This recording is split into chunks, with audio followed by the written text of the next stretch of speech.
In the public comment portion, they were all deciding it. I'm like, okay, so then I don't feel as bad. So I'm sending it to you and Ryan, and he's like, use it, whatever works for you.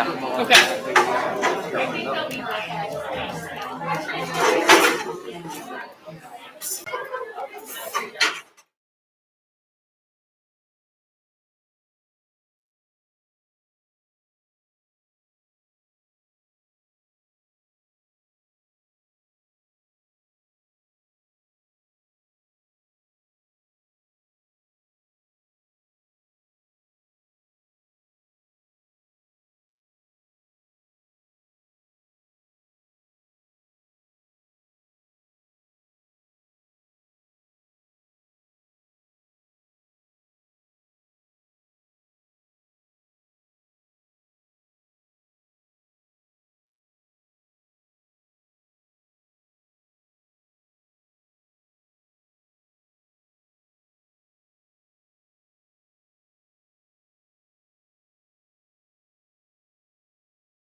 Good evening.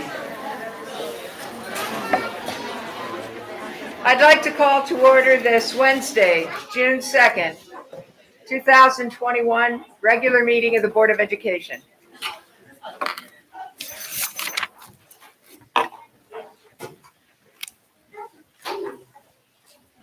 Will you please call the roll? Mr. Gomez? Here. Dr. Hall? Here. Ms. Moffitt? Here. Ms. Schofield? Here. Ms. White? Here. Motion to approve the agenda. It's recommended the Board of Education approve the agenda of the May 19th, 2021 regular Board of Education meeting. Action by the Board of Education in adoption of the consent agenda means that all items are adopted by one singular motion, unless a member of the Board of Education, treasurer, or superintendent requests that any such item be removed from the consent agenda and voted upon separately. So moved. Second. Moved and seconded. Any discussion? Please call the roll. Mr. Gomez? Aye. Dr. Hall? Aye. Ms. Moffitt? Aye. Ms. Schofield? Aye. Ms. White? Aye. Item C, opening ceremony. Welcome. We always love when our top Tigers and their friends and family join us for a Board of Education meeting. It's so good to see you all, so thank you for being here. Our vision, Cuyahoga Falls City Schools, the hub of our community, committed to a culture of caring. We innovate, we create, we personalize education for all. Our mission, every student, every day, every opportunity. Item 2, informational items. This meeting is a meeting of the Cuyahoga Falls Board of Education in public for the purpose of conducting the school district's business. It is not a public community meeting, although there are opportunities for public participation. If an individual wishes to address the board regarding a topic found on the meeting agenda, the individual must complete a registration form found inside the attendance notebook and present it to the treasurer. Following the introduction of the topic by the board president, followed by board discussion, the individual will be recognized. If an individual wishes to address the board regarding a topic not found on the meeting agenda, she or he must notify the superintendent and/or board president of the topic no later than 3 business days in advance of the meeting. These individuals may share their comments during the business portion of the agenda. In both cases, the individual will preface comments by an announcement of his or her name and address and limit comments to 3 minutes. All statements should be directed to the board president. No person may address or question board members individually. In addition, in public session, the board will not hear complaints about school personnel nor against any person connected with the school system. And our abridged board agenda for this meeting can be found on your electronic device at the following address: www.boarddocs.com/oh/cfalls/board.nsf. Hard copies of the board agenda may be found on the librarian's desk. The next regularly scheduled meetings of the Cuyahoga Falls Board of Education are on June 16th and June 30th at 5:30 p.m. in the Cuyahoga Falls High School Library, 2300 4th Street, Cuyahoga Falls. A policy committee meeting is scheduled for June 3rd, 2021 at 5:00 p.m. in the Harold E. Wilson Administrative Center, 431 Stowe Avenue. And now for our Pledge of Allegiance, followed by positive reflections. Mrs. Kathy Moffett. Please join me as you are able for the pledge. I pledge allegiance allegiance to the flag of the United States of America and to the republic for which it stands, one nation, under God, indivisible, with liberty and justice for all. Well, tonight I found two messages, and one of them shows us that everything old becomes new again, because the first inspirational quote is from Aristotle, who says, "Educating the mind without educating the heart is no education at all." And the second is from Nelson Mandela, because I know we have a lot of young people in here. And as we grow older, we want to change so many things in the world. And Nelson Mandela told us, education is the most powerful weapon for changing the world. Thank you, Mrs. Moffett. Thank you. Item D, presentations. We'll begin with staff recognition, the Staff Star Award. Mrs. McClure? Good evening, everybody. The Staff Star Award is a award given by our staff to a member of our staff in recognition for everything that they're doing to help support all of our staff and all of our students. So this evening, we'd like to recognize Robin Sondels. Robin, how to come on up, please.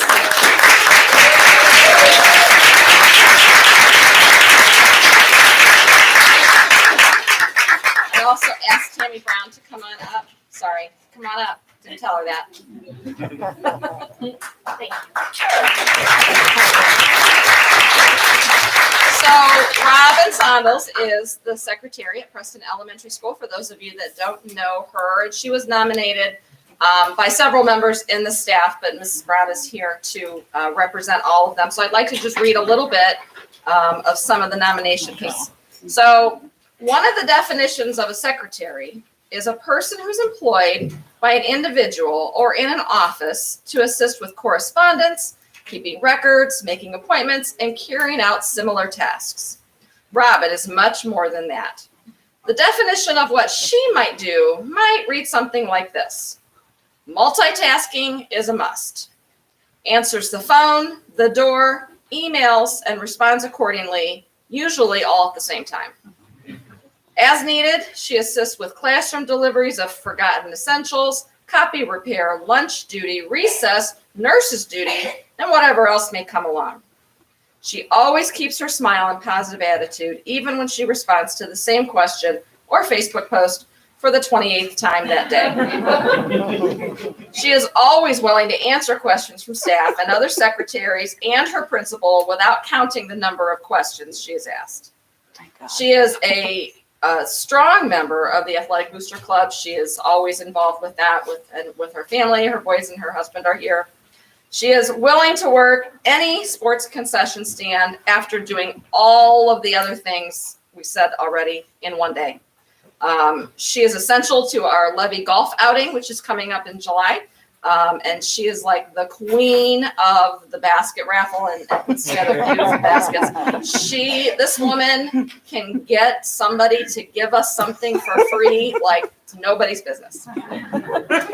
The staff and students of Preston can do their work successfully each day thanks to the assistance and support that we receive from Robin. Black Tiger Pride is something that she believes in, and she shows it through her dedication to the entire Black Tiger family. So for Robin, in our appreciation, we have a couple of things. First of all, Black Tiger Pride pin, certificate that says this certificate is presented to Robin Sondels in recognition of your outstanding contribution to the achievement of Cuyahoga Falls City School District students and the support of the Cuyahoga Falls City School District staff members. And we also have the Shining Star Award, which comes in its own fancy box.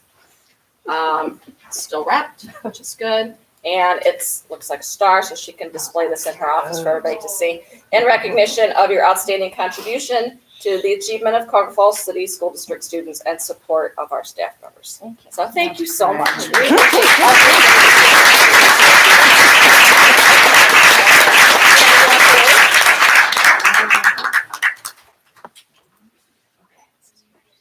So everything and then some, right? I mean, behind every good man, there's a good woman, so they say. Behind every good principal is a great secretary. I could not do what I do without her, and she affects so many groups and schools, and we are so blessed to have her, Preston. And thank you all for being here to help her know how wonderful she is.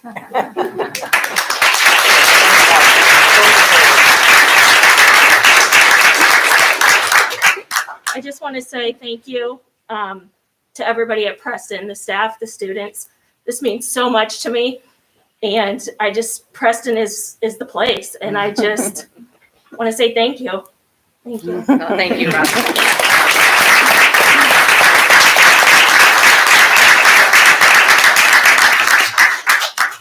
Now we're ready for our top tigers, Mrs. McClure. Sure are.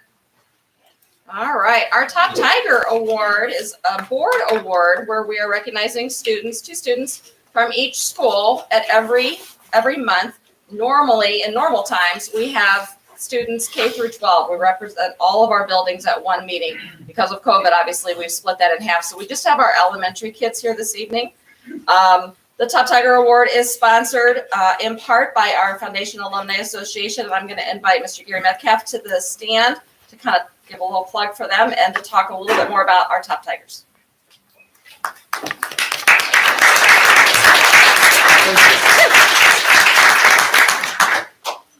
Congratulations, all the Top Tigers, for a job well done and an exciting school year. We'd like to thank our sponsors tonight, Donato's Pizza, Dietz's Florist, and Young Screen Printing, which have donated the bags. The foundation has many bases. One is the Tiger Tunnel, the entrance to Clifford Stadium. If you ever go in the football stadium, you'll see a one entrance on Stowe Street lined with bricks, and you too can still purchase a brick. You see me afterwards. We help with class reunions. We have a beautiful webpage, and it has updates with a lot of different graduating classes in the past. We honor distinguished alumni. A couple weeks ago, we honored 7 distinguished alumni from the years past. We provide teacher grants. We have 7 teacher grants this past year. We provide scholarships for graduating seniors. We gave away 58 scholarships 2 weeks ago, worth of $131,000, and we could not do that. And the foundation cannot do that without the alumni's help. And last but not least, if you meet me across the hall in the cafeteria, you get this beautiful t-shirt you can wear all summer. And hopefully it'll still fit in the spring and the fall when you come back to school. Thank you. Thank you, Gary.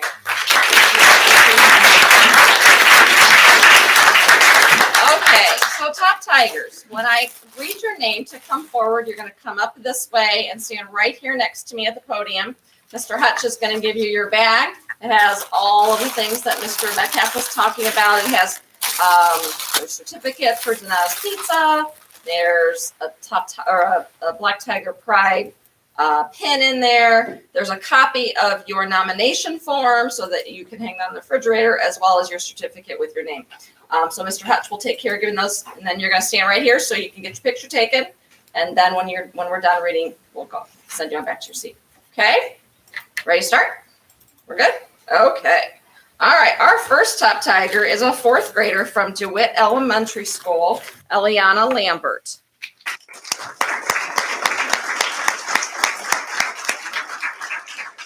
So Eliana was nominated by Mrs. Fromson, Mrs. Sabaticki, Mrs. Arante, and Ms. Perot, who are the 4th grade teachers and principal at DeWitt School.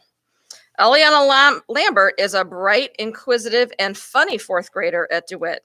Since kindergarten, she has been a radiant presence in our school. Eliana works hard in her classes and is always showing respect and kindness to her teachers and classmates while bringing excitement and interest to their classroom discussions. Her favorite thing about DeWitt is how nice everyone is. She says when you make a mistake, no one gets mad. They give you time to get it right. To Eliana, being a Black Tiger means being a person who takes responsibility and does the best they can. While at DeWitt, Eliana loved participating in Jump Rope for Heart and raised so much money for the American Heart Association that she was awarded a huge medal, which seems so funny to her because she was so tiny. Outside of school, Eliana is a proud and loving big sister. She participates in gymnastics and dance and spent a few seasons as a little Black Tigers cheerleader. Eliana loves to study dinosaurs and hopes to turn that into a career as a paleontologist. Though she always wants to do so many things, who knows what she will end up being. Whatever she chooses, there's no doubt that this little girl with a big smile will make a huge impact on our world. As she prepares to move away to North Dakota, we hope that she will always keep Black Tiger pride in her heart. Congratulations, Eliana. Good job. All right, nice. You take your bag and you can go back to seat. Nice job. Our next Black Tiger is also a fifth grader at DeWitt Elementary School, Griffin Tausch.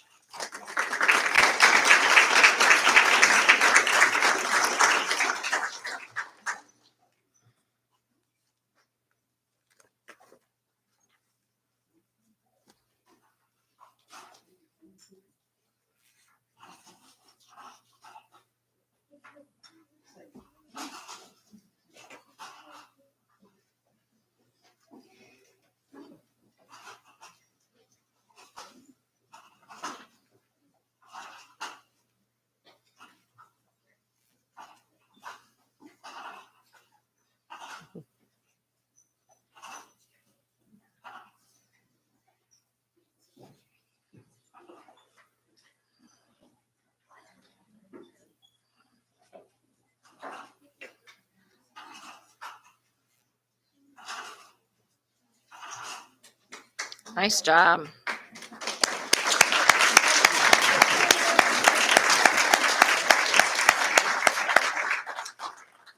Griffin has been a student at DeWitt Elementary School since the fall of 2019, but he has been a Black Tiger since 2018. Griffin is a loving and joyful child that inspires his peers and our staff to show kindness and appreciation for all. While working, Griffin can show a stubborn streak like no other, truly letting all parts of his personality be shown. He knows what it means to work hard, but also loves to play harder. While not at school, Griffin is a very active member of his community. He is a proud Boy Scout and participates in the choir in his church. He has a large and loving family who share high expectations and true unconditional love for each other. It is clear that his family has raised Griffin to be respectful and take responsibility, both in the community and at school. We are incredibly thankful to have had the privilege of working with and teaching Griffin. But also, we are thankful for all that he teaches us. His presence is a constant life lesson to find your strength to stand tall and put one foot in front of the other. Keep it moving forward and let your light shine. We are so proud of you, Griffin. Good job.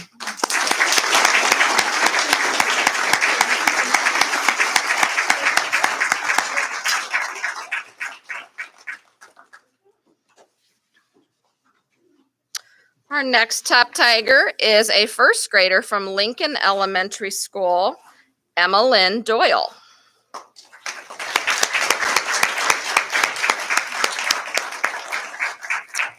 Lynn was nominated by Mrs. Reno, her teacher. She says, Lynn is an outstanding student in my first grade classroom. Stay here, honey, so we can see you. Not only does she exhibit exceptional academic skills, but she also demonstrates outstanding character. Lynn is a kind and compassionate friend to her classmates and is always willing to lend a helping hand. She comes to school every day with a positive attitude and a smiling face, even if it is behind a mask. Whether we are on Zoom or in person, I can always count on Lynn to actively participate and take ownership of her learning. She's a model student who embodies Black Tiger pride and encourages others to do the same. Lynn stays involved in the community by participating in cheerleading and attending church.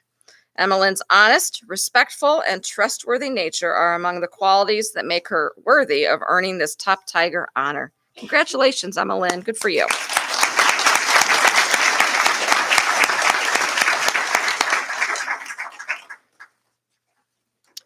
Our next top tiger is also a first grader at Lincoln Elementary School, Brendan Caesar. Brendan here, not sure. Brendan has shown black tiger pride in my classroom and on Zoom all year. He shines academically and has a strong character. Brendan joined our Lincoln family from DeWitt at the beginning of the year. He's been able to connect with and show kindness to all of his friends. He comes to school every day ready to learn and is always ready to participate in class. Brendan is looking forward to playing football as a black tiger this fall. He's thinking that being a football player would be a great job. I am honored to choose Brendan as a top tiger. Brendan was nominated by Mrs. Berry, his teacher.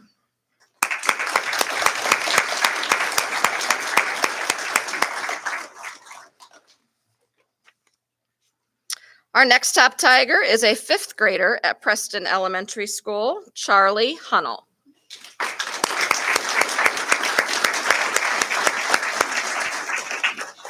Charlie was nominated by the 4th and 5th grade teaching team at Preston Elementary. Charlie is a responsible, hardworking student at Preston Elementary. He's a helper to all, students as well as staff. Charlie is tremendous at technology. He is able to troubleshoot any problem and does so in a very calm manner. He is kind and considerate to everyone he interacts with. We have seen so much growth since he stepped foot into Preston, and we look forward to what his future holds. Way to go, Charlie. Congratulations.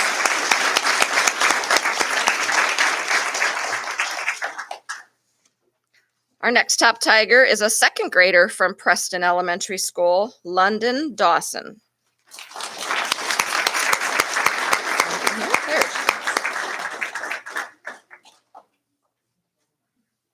There he is.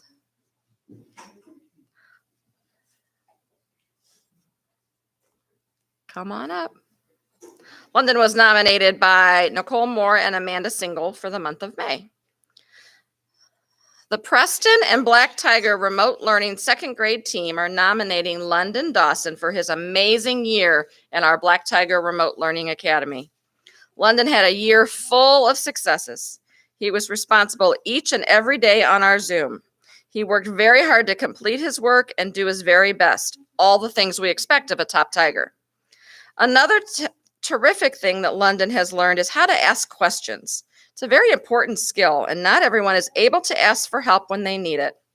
Mrs. Moore said London can also ask for a much-needed break when the time has come. He's able to turn bad days around very quickly, and we are so proud of him for being able to do that.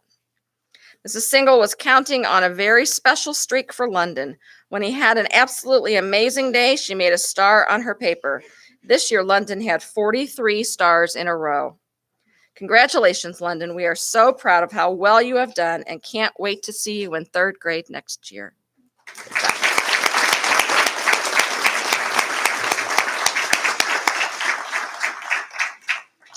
Our next top tiger is a fifth grader from Price Elementary School, Alexander Laney. There he is. Xander was nominated by Mrs. Beisel and Mr. Zink for the month of May. Xander is an exceptional student and displays Black Tiger pride every day. He earned the Presidential Gold Academic Award.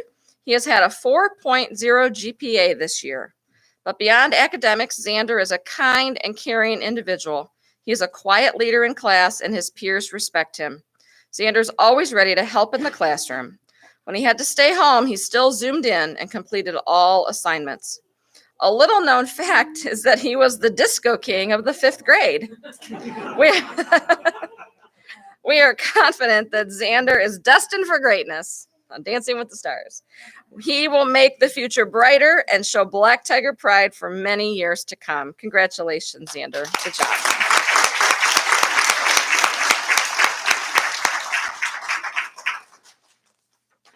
Our next top tiger is also a fifth grader at Price Elementary, Carter Shawl.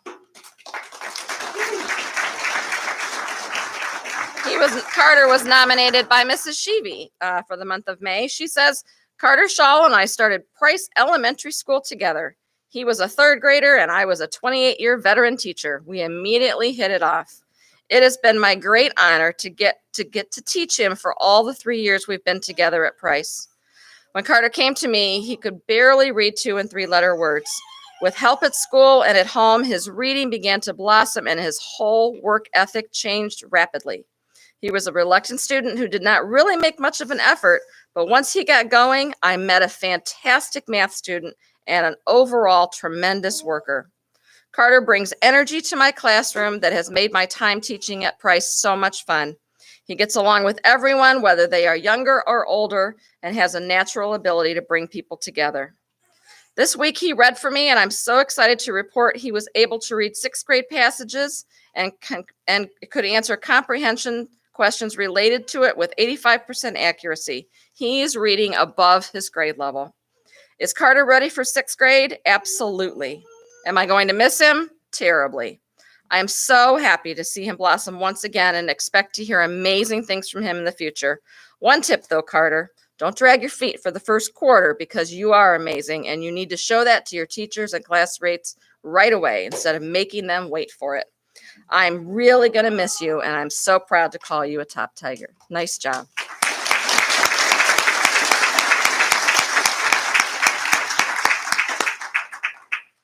Our next top Tiger is a kindergartner at Richardson Elementary School, Adelaide, Elliott.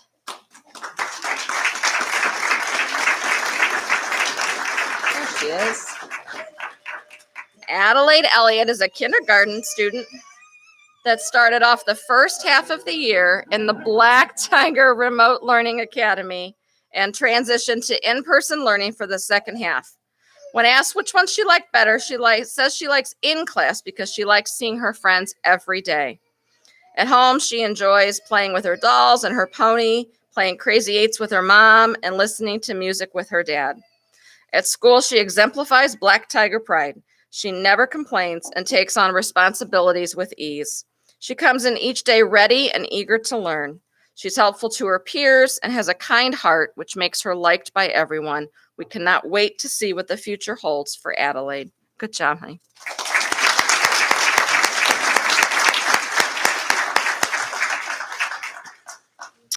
Our next top Tiger is also a kindergartner from Richardson Elementary, Liam Carter.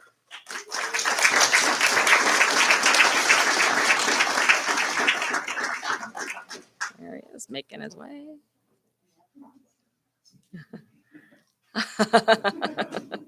Liam has demonstrated many of the skills that a Black Tiger would embody. That is extra impressive since this is Liam's first year of school. Liam transitioned from a virtual student to a hybrid student to an in-person student multiple times this year with enthusiasm and while continuing to grow as a reader and a learner. Liam has developed an early love of knowledge and reading. I often refer to him as a little sponge, just soaking up all of the information around him. Outside of school, Liam enjoys playing video games with his twin brother Lucas and hanging out with his family. We can't forget Liam's bulldog Winston, whom he loves and was often caught on camera snoozing in the background of our Zoom meetings. Way to go, Liam. We know there are many good things in your future. And he was nominated by Mrs. Mages, his teacher. Nice job, Liam. Okay, Steve.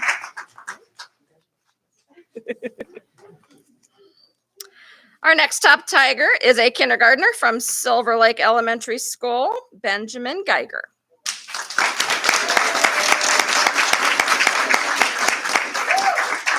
So Benjamin was actually nominated in the month of April and was unable to be here, so we are recognizing him certainly this month.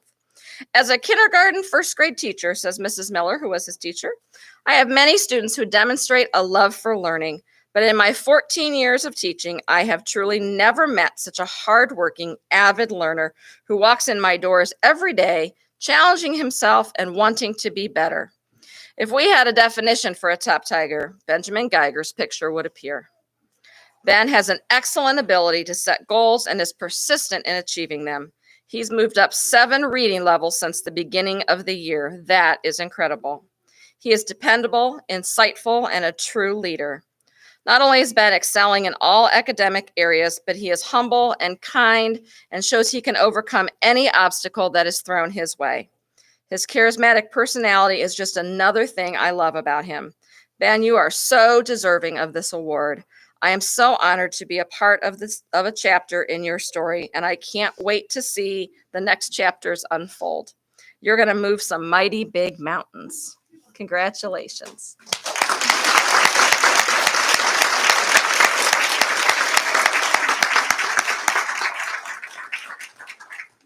Our next top tiger is a third grader at Silver Lake Elementary School, Spencer Hall.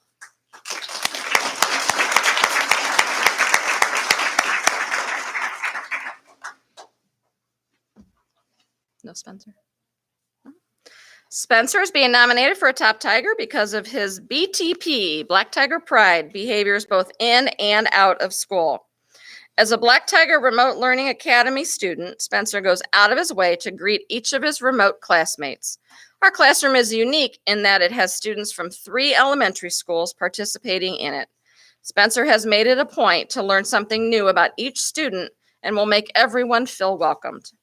He is the definition of showing respect. In what could have been a tough year, Spencer has risen above all challenges and succeeded. His humor, creativity, compassion, and smile make our BTRLA, Black Tiger Remote Learning Academy class and teaching a joy each and every day. When not in school, Spencer is also active in baseball and other community activities. This year, he also welcomed a new sister and is a wonderful big brother. Thank you for always having a smile on your face, Spencer. You are a shining light and a true top tiger. Congratulations.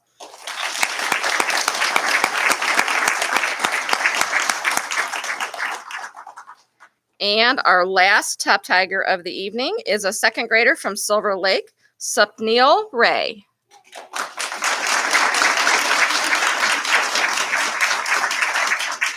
Supneil was nominated by her teacher, Mrs. Beck. Supneil came into my class mid-fall. We had trouble communicating with each other at first, but Supneil did not let that stop her from learning. Fast forward to May, she is helping another student to understand directions written and spoken in English. She is taking her spelling and reading tests with fewer modifications. Supneil writes me letters in English that melt my heart. I am so proud of how far she has come this year. Supneil has become a model student by showing her Black Tiger Pride daily. This young lady will accomplish great things in her future. Congratulations, Supneil. Good job.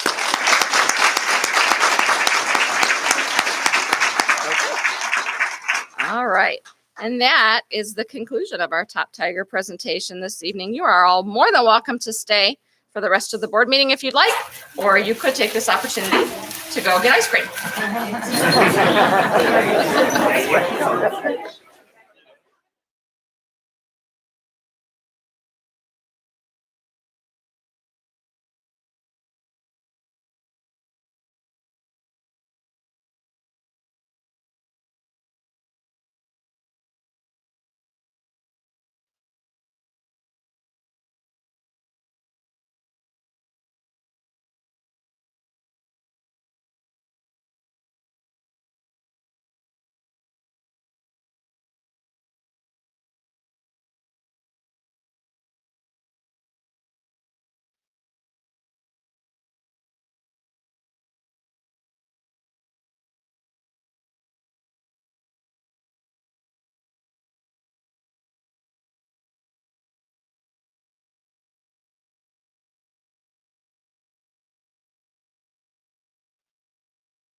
think we're ready to resume our public portion of meeting here with our next presentation. So anybody who is interested in leaving, please do so now. Otherwise, come on up, have a seat, and join us.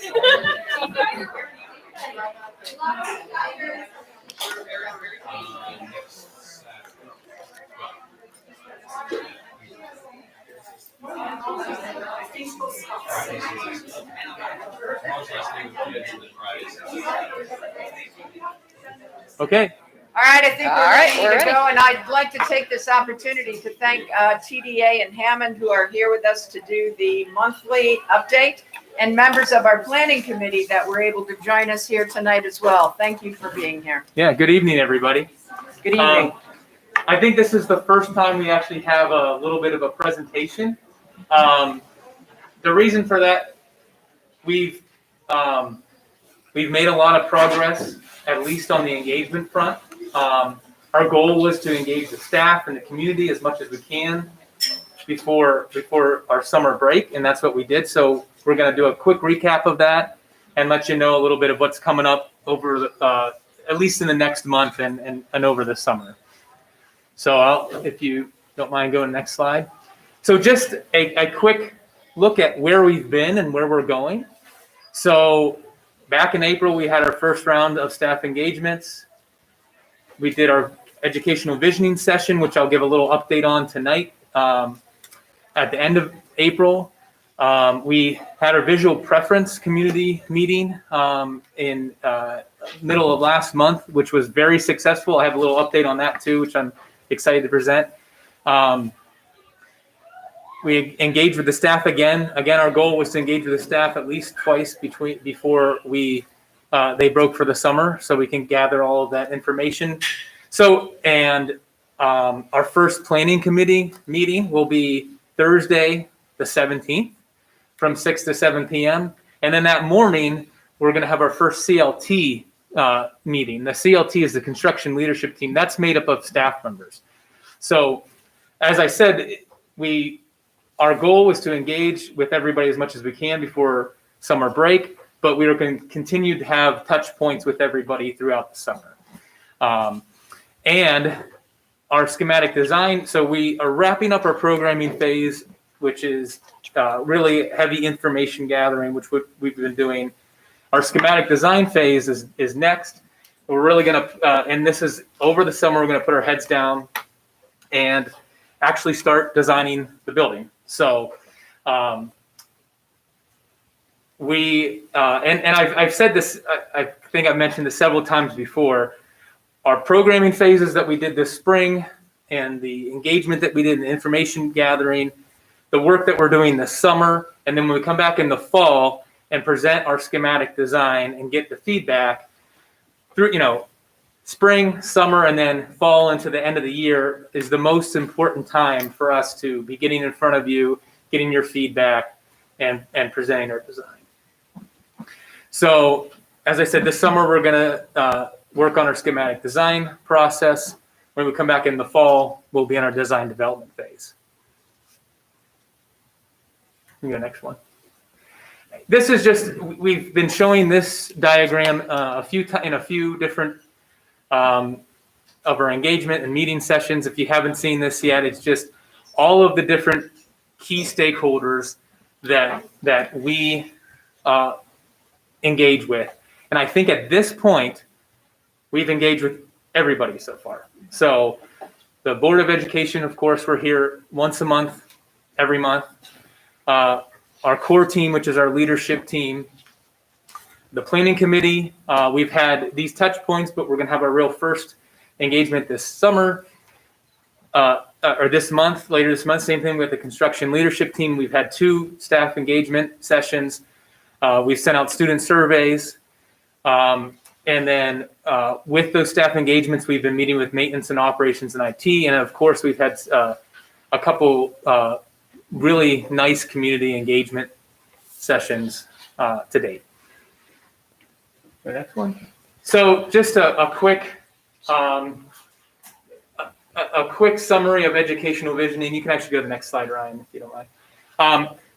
So it was it was a very successful session. We had 80 participants there.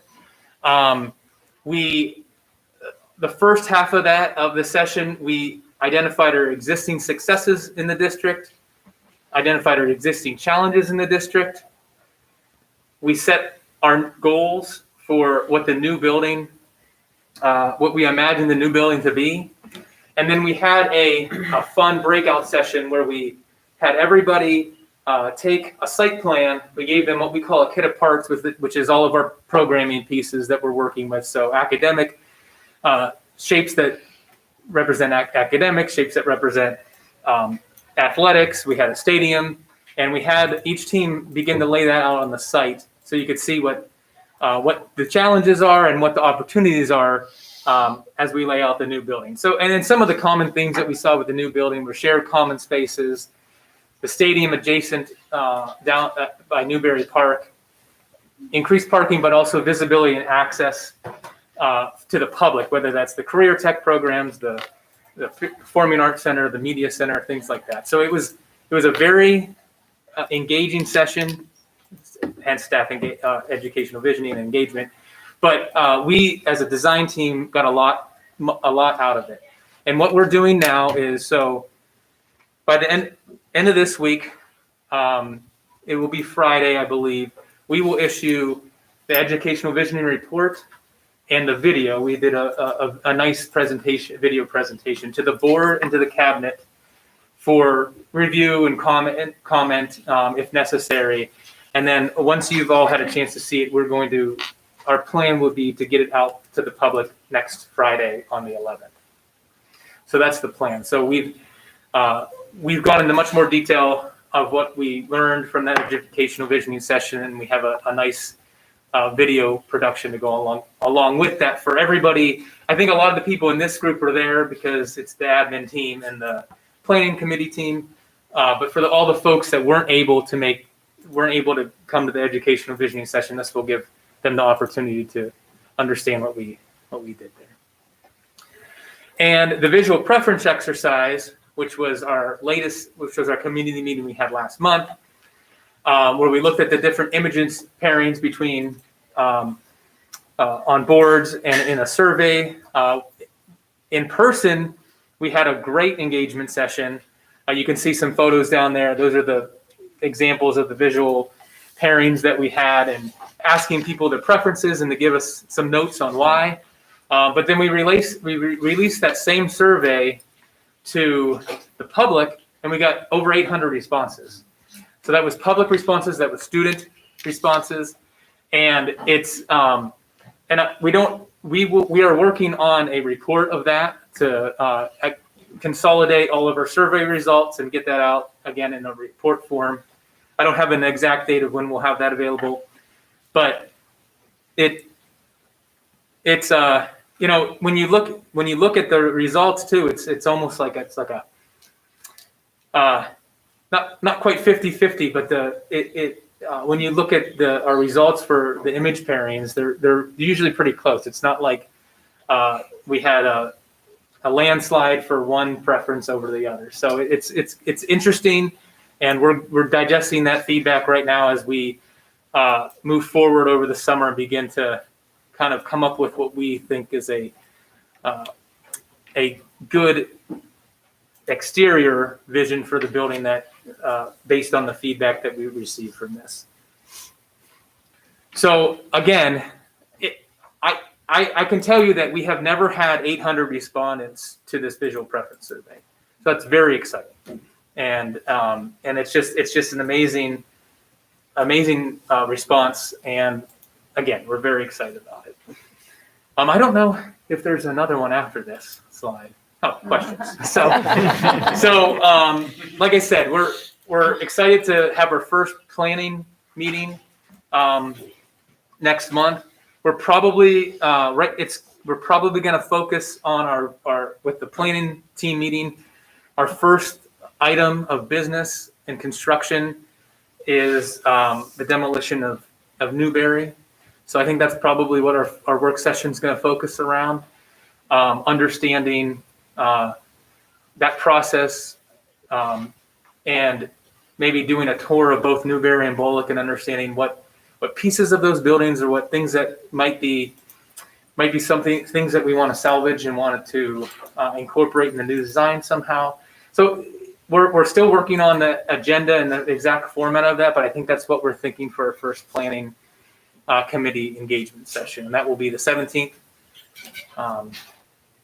And other than these touch points this summer, we're going to be pretty busy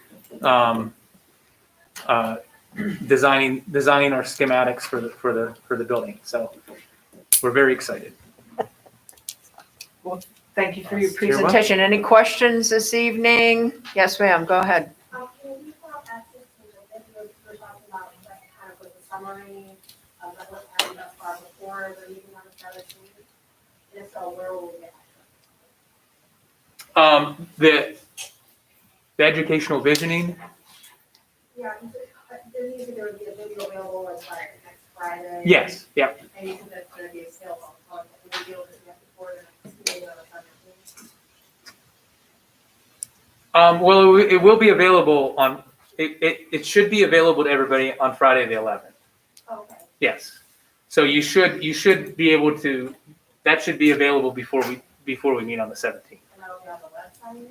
Yeah, we'll get it out on a few different platforms, but usually we get it out on a few different platforms, and we work with the district to get it out on the website or Facebook channels, however we do that. Yes, it will be out on a few different platforms. We're gonna have Mrs. Erb send it to the members of the planning Sure. committee Mhm. as Yeah, well, so we that can way attach it, we know attach that an they email. get it, they don't have to look Yeah. for Yeah, it. absolutely. Other questions for TDA? You had said that you're still working on the agenda for the Yeah, committee and that type of thing.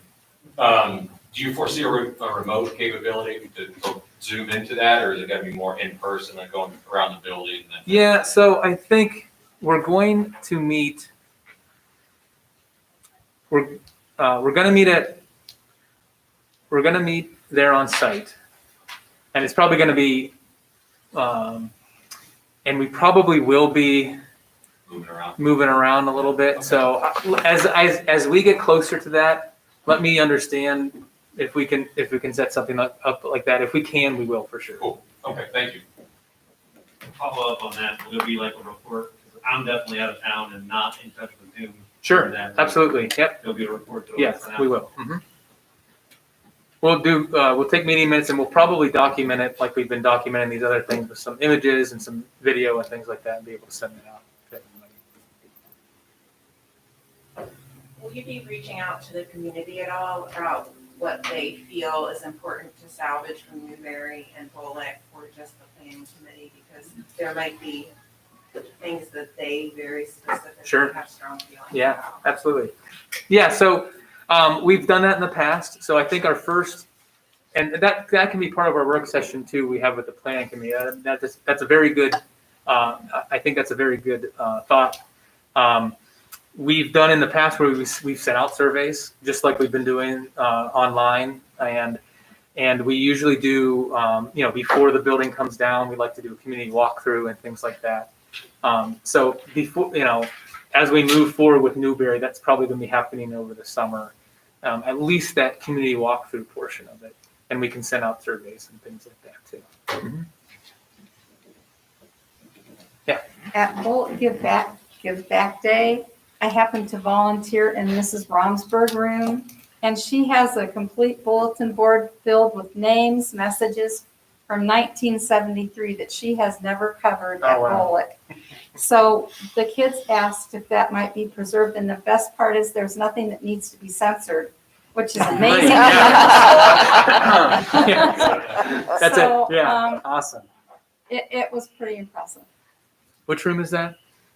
Peggy Romsberg, do you know which? I think it's 206. she says? Okay.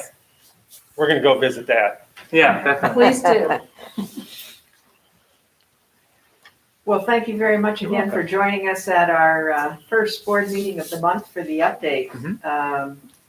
Absolutely. Tuckerman, any updates from Hammond Construction?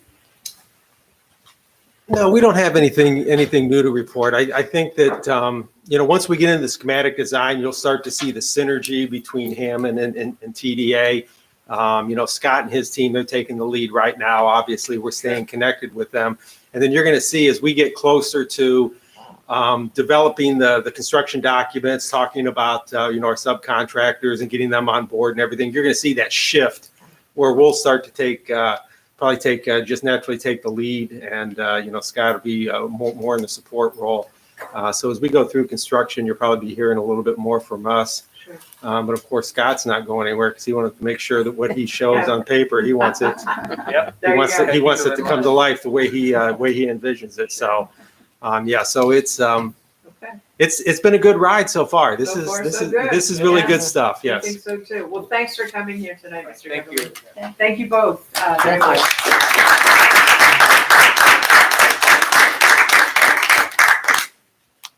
So we can excuse any members of our planning team that wish to exit at this point. It's good to see you all and thank you for coming. Our next presentation, item 4, Red Tree Investments.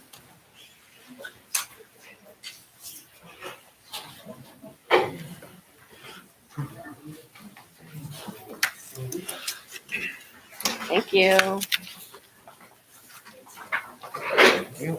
Good evening. Would it be okay if I pulled this down just a little bit? Thank you. I am fully vaccinated and I'm going to win the $1 million in an hour. So, maybe possible. They already contacted the person. Did they? Well, I'm not home. I knew my wife was coming. She didn't tell me. That's not the trick. getting a They hold of pull it. up the day before and then they call the person. Well, there's the next time. Well, thank you for having us here tonight. I'm Ryan Nelson with Red Tree Investment Group, and with me is a member of our investment team, Joe Violan, who passed out the information here tonight. First and foremost, congratulations to the school district on passing the levy and issuing the bonds and getting everything going. It's certainly been a long journey, and it's just really began as you move forward with building. I'm here tonight to talk about what's next. You have just recently issued the debt. You work with Kent Cashel and you've issued the debt, and it is due to settle here soon. So all of a sudden, the school district is going to be receiving the funds and working with Christy on what to do with those funds and expectations of those funds. We wanted to talk a little bit with the board about that tonight. So the information that we have here, just real quick, I believe I met with most board members here, but I believe, sir, I don't think you were on the board at the time when I was here last. So just a little bit of background about who we are. We're at Red Tree Investment Group. We focus on schools across the state of Ohio. We work with about 160 K-12 schools across the state on operating funds and construction funds. We're currently working on about 50 different construction projects right now. And we manage a little over $5 billion here in the state of Ohio. The next page is the team. It's myself and Joe here with the team representing everyone else. But Christy has met at least several members of the team back here. And we're located in Cincinnati, Ohio. On page 3, about how we came to be with Cuyahoga Falls. Back in November of 19, we began a partnership of serving as an investment advisor for the school district. And I met with the board at the time. So we're investing some general funds of the school district currently, and we'll be assisting with the upcoming debt proceeds here in June. We provide monthly reports to the treasurer's office, so Christy and her staff can do all of the bookkeeping, and we have those to her on the first business day. And the strategy here is to preserve principal, is to provide liquidity, and to earn a market rate of return. So that's what we do for the school district. I do want to just let you know how the funds can be invested, the permitted investments, and that is on page 4. Under Ohio law, schools follow Ohio Revised Code Chapter 135.14. The district has an investment policy that mirrors that. The policy was updated back in December of 2020 and does follow all of the current laws under Ohio Revised Code. I'm not going to go through these, but on the page here are the types of investments that can be invested for not only for general funds, but for the upcoming bond proceeds. So that's what you'll see the funds invested in. On page 5, I wanted to give a quick update since we have been working with the district now for a couple of years on the general fund portfolio that we do assist on. And right now, the current book value is a little over $8 million, and the average yield is setting at 0.71. The original investment was right around $3 million, and we, fortunately, that was done right before the pandemic, and we were able to lock in some rates before everything fell apart. And so the district is enjoying some longer term securities that with higher interest rates. This past April, we worked with Christy on the balances of the school district and decided it would make sense to invest a little bit more money. And $5 million was invested in April. Since we started working, the interest income from this portfolio has generated a little over $60,000 in interest. At the bottom, I just want to prepare you as we move forward and invest funds. As you know, there's been a lot going on over the past year, and the financial markets have seen a lot as well. Interest rates have dropped considerably over the past year and a half, and that was a wonderful time for the school district to issue 30-plus year debt. So you were able to take advantage of that. Now, unfortunately, we're investing in this market. So ideally, now rates go up, overnight. So now that we have the funds, but that's probably not going to happen. But just to give you a flavor of the world that we're playing in as we're investing funds, Star Ohio, which is the state-run investment pool, is setting at 0.08%. So that's 0.08. So pretty low. Not zero, but that's certainly close. And even longer-term securities are not much better. If you look out to the 2-year Treasury world, it's at 0.15. This is the neighborhood we're playing in as we invest these funds. They're going to be here for a few years, and our fingers are crossed that it will get a little bit better. But thankfully, we were able to lock some funds in a couple of years ago and earning a slightly higher rate on a portion of the district's funds. So just giving you some expectations there. Details, everyone knows what's going on here with the project, with the high school and stadium and performing arts center. The financing details, monies are going to come from a couple different sources. Recent debt issue was right near $80 million, and that included the local share for OFCC, and it also included an LFI share for those numbers listed there. The district will be receiving about $33 million from the state, and that will come in quarterly type of increments. They're not going to hand you a check for $33 million. That will happen over the next couple of years. These monies, the 80 million odd, will be here on June 15th. So it's around the corner, and we're getting prepared for this right now. Bond counsel Squires, underwriters RBC, municipal advisor Cicina, and obviously the architect is TDA and Hammond. On page 7, this is always a question we get.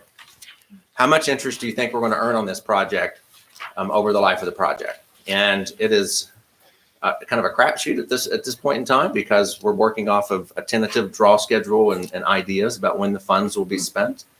But this is the information that Christy provided, that the TDA provided her, and we just layered it out here with where current interest rates are today and a couple of different scenarios about where we expect the original portfolio to look. And just to give you a sort of an idea of the 80 million, about how much interest can be earned from a low projection to kind of a higher hopeful projection, anywhere between $500,000 and $700,000 is where we're looking at right now. And this is a long schedule, and a lot can happen. The market can change, the project could slow down, the project could speed up. And so don't spend this money until it's in the bank. Let me stress that. And we will continue to update the treasurer's office as these change. But just to give you an idea about potential extra funds that could be available. And some of these would be for the OFCC portion of the fund, the project, and some for the LFI for that. But that's just kind of the world you're playing in as you look at the project. And these funds are best used for any type of cost overruns. There's always overruns when you do a project. As we move forward and invest the funds, having these communications early is important. Working with Christy and getting the information from TDA and Hammond is very, very critical as we put together this portfolio and gaining insight from all of the professionals. Allocation of the investments is going to include everything that you saw in that permitted investment. We're going to use everything we got to earn everything we possibly can here without putting any undue risk into the funds. And most importantly, we're going to be able to adjust this as we move forward and working with Christy and others as the project changes. Investment reporting is critical, not only for bookkeeping on a monthly basis, but there's tracking about how much money is being spent, IRS rules, et cetera, et cetera, et cetera. that we want to make certain that we start on day one on June 17th for this. That's all I have here for tonight. I know it's not as exciting as doing all kinds of studies and this and that. It's the investments of the schools, but it's extremely important as we move forward, and can easily come back on a yearly type basis to give an update about where we're at on the project and matters. But if ever you have any questions, please feed them to the treasurer's office and be happy to answer them. Any questions?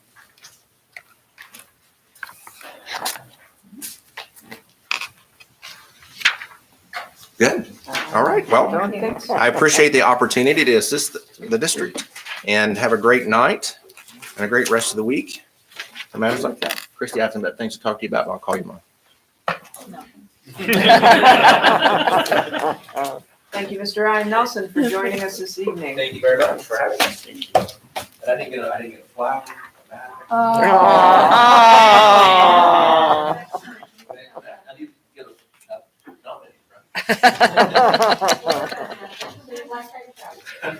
He doesn't need anything. Thank you very much. Thank you. We're ready for presentation number 5, pandemic funding. Mrs. Stoikos. Thank you.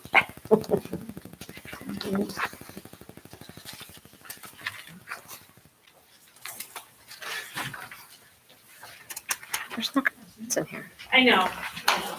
Hey, Come on. had things going on. I couldn't be funny today. Couldn't be okay? fun. No time for funny. Okay, so we're going to talk about all the different sources of pandemic funding we have received since last spring. There are quite a few. So we have received coronavirus relief funds, which are CRF, one from the state of Ohio. So this was part of the CARES Act and ESSER 1 that trickled down to the state, and then the state was allowed to figure out what they wanted to do with it, separate from the allocation each district received from the federal government. So they did a portion to school districts. We received $204,455.76. They also gave some to cities who then didn't have as much of a use for it, who then turned over a portion to school districts, and Summit County did that. So we received $433,146 from Summit County through the CRF funds. Broadband Ohio Connectivity Grant was another state of Ohio grant. We have $78,827.97. And then ESSER 1, which was the original CARES Act last May, June, whenever it finally went through, $570,863.43. ESSER 2 was $2,228,412.79. That was recently just reduced a little too, because the state of Ohio didn't do the 90. They're supposed to have the 90% and 10%. And when they put the original allocations out, they didn't do that. So they had to go in and correct it. It wasn't much. That it was maybe like $15,000 in all of this that it was reduced.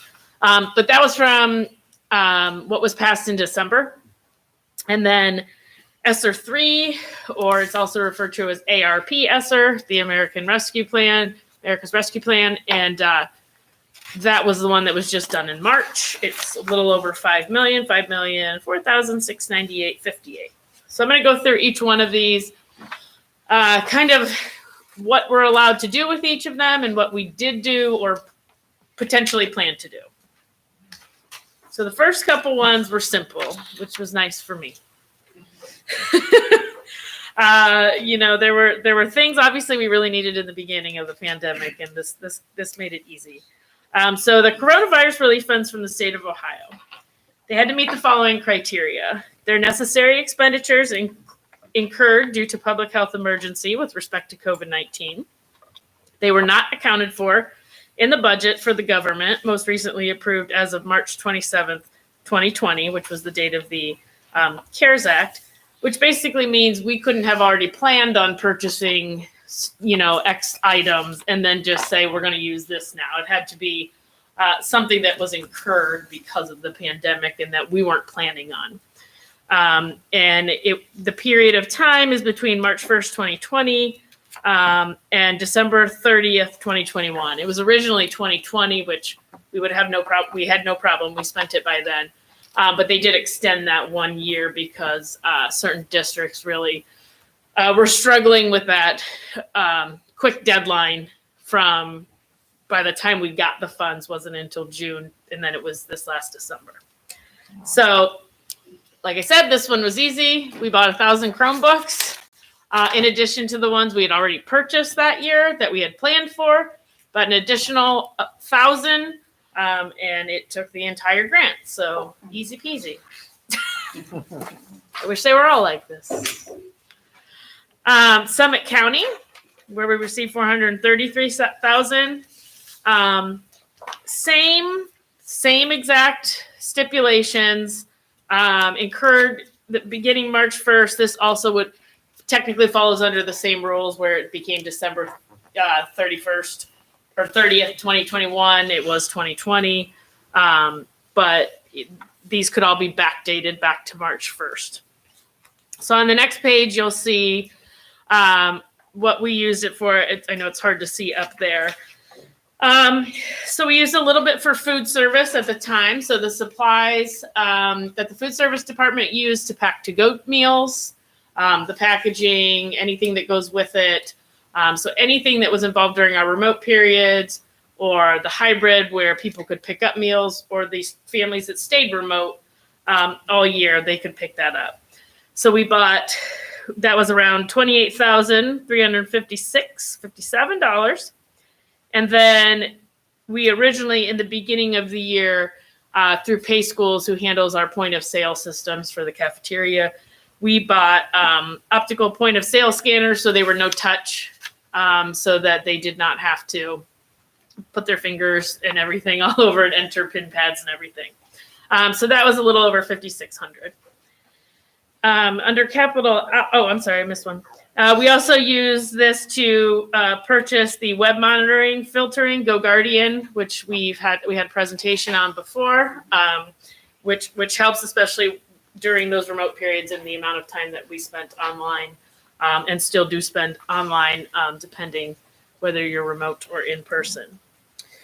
Capital outlay, we bought 4 scrubbers to sanitize floors. Cost $28,000, a little over $28,000. Joe may be able to speak a little bit better because obviously I don't use this equipment. But I know it made it much quicker for the staff to be able to do that and get to all the other items that they needed to get to that we had to do because of COVID, in addition to the sanitation and cleaning of the floors. I don't know if you have anything else. We were fortunate because those scrubbers needed to be replaced. And they were 4 scrubbers which we used in restrooms and hallways. So we were able to purchase 4 of them, and the ones that we had were retired. So then sneeze guards, which of course you see everywhere in cafeterias and elsewhere, those out of this grant, we spent a little over $70,000. You'll see some more in a couple other grants. And we also were able to purchase another 1,100 Chromebooks and 30 Dell laptops, which went to some of our special support services staff, speech, psychs, guidance counselors, I believe, to update what they had currently. So that was a little under $20,000. So altogether, we spent the $433,146, made our report to Summit County, and so we're good with that one. Broadband Ohio Connectivity Grant. This one is a little bit more difficult. It's a little more restrictive. It's really actually hard to spend this money. And you'll see later, we have spent very little, but we just don't have a need that falls under the requirements. Our families don't have a need or haven't, from what we know, expressed that, even though we've asked. As you can see, we could request up to $250,000. We were awarded $78,827. And it's basically was for students who were did not have other access to the internet. So to help them, whether it was like Wi-Fi hotspots, the Wi-Fi enabled Chromebooks, you could expand your Wi-Fi in your parking lots or surrounding areas so that they could come and have access to that. So things like home internet paid for the district for students, hotspots, mobile spots, public Wi-Fi infrastructure, and technology that provides a connection for students. We had already gone through our network upgrade, so we already had that as far as the Wi-Fi infrastructure and the, casting it out further. We just had little response to the hotspots. We did. That's what we've used them for. Would we have 25? We have about 40 now. We did a second round. We've not had to turn anyone away from a hotspot. And then occasionally we have 2 in one family when they have a number of children. There's 1 or 2 where we have 2 in a house because 4 children starts to saturate those hotspots to the point that they're not usable. But we have fortunately not had to turn anyone away who's needed internet from us. So we eliminated that barrier. And this was another grant that originally the end date was December 30th. So the period of time originally was July 1st through December 30th of 2020, which made it even more impossible because these are month-to-month services we pay for. And so we were looking at 6 months. And you can't prepay. You can't say, I'm going to enter in the contract and pay up ahead. They will not allow you to do that through the grant. That would have been We not denied. forecast carefully that grant could have cost us money that we didn't need to spend. Yes. Very tricky. Yes. So they did extend it a year. So as Ryan said, we have a number of hotspots, but you can see we get billed about $750 a month for those. So up to this point, we've spent a little over $5,000. Again, I wish it wasn't as difficult, but it's just a difficult grant for us to spend. And we're not the only ones. There are many districts that are just, there's no allowable use they have or need they have that fits under this. ESSER 1. So, getting to the ESSERs. Funds to schools and districts were awarded based on the percent of total Title I funds each entity receives. And I'm surprised that it hasn't been addressed thus far, but there are schools who don't receive Title I funding. And they've kind of been the treasurer component that is in those schools has kind of spoken up about, hey, what about us? Like, we're incurring all these extra expenses too. And thus far, to my knowledge, it hasn't been addressed. I know they've said they've been talking about it, but those districts have not received any ESSER funding whatsoever throughout this pandemic if they did not, have any Title I allocations. So that's unfortunate. Luckily, we are not one of those. We did receive funding.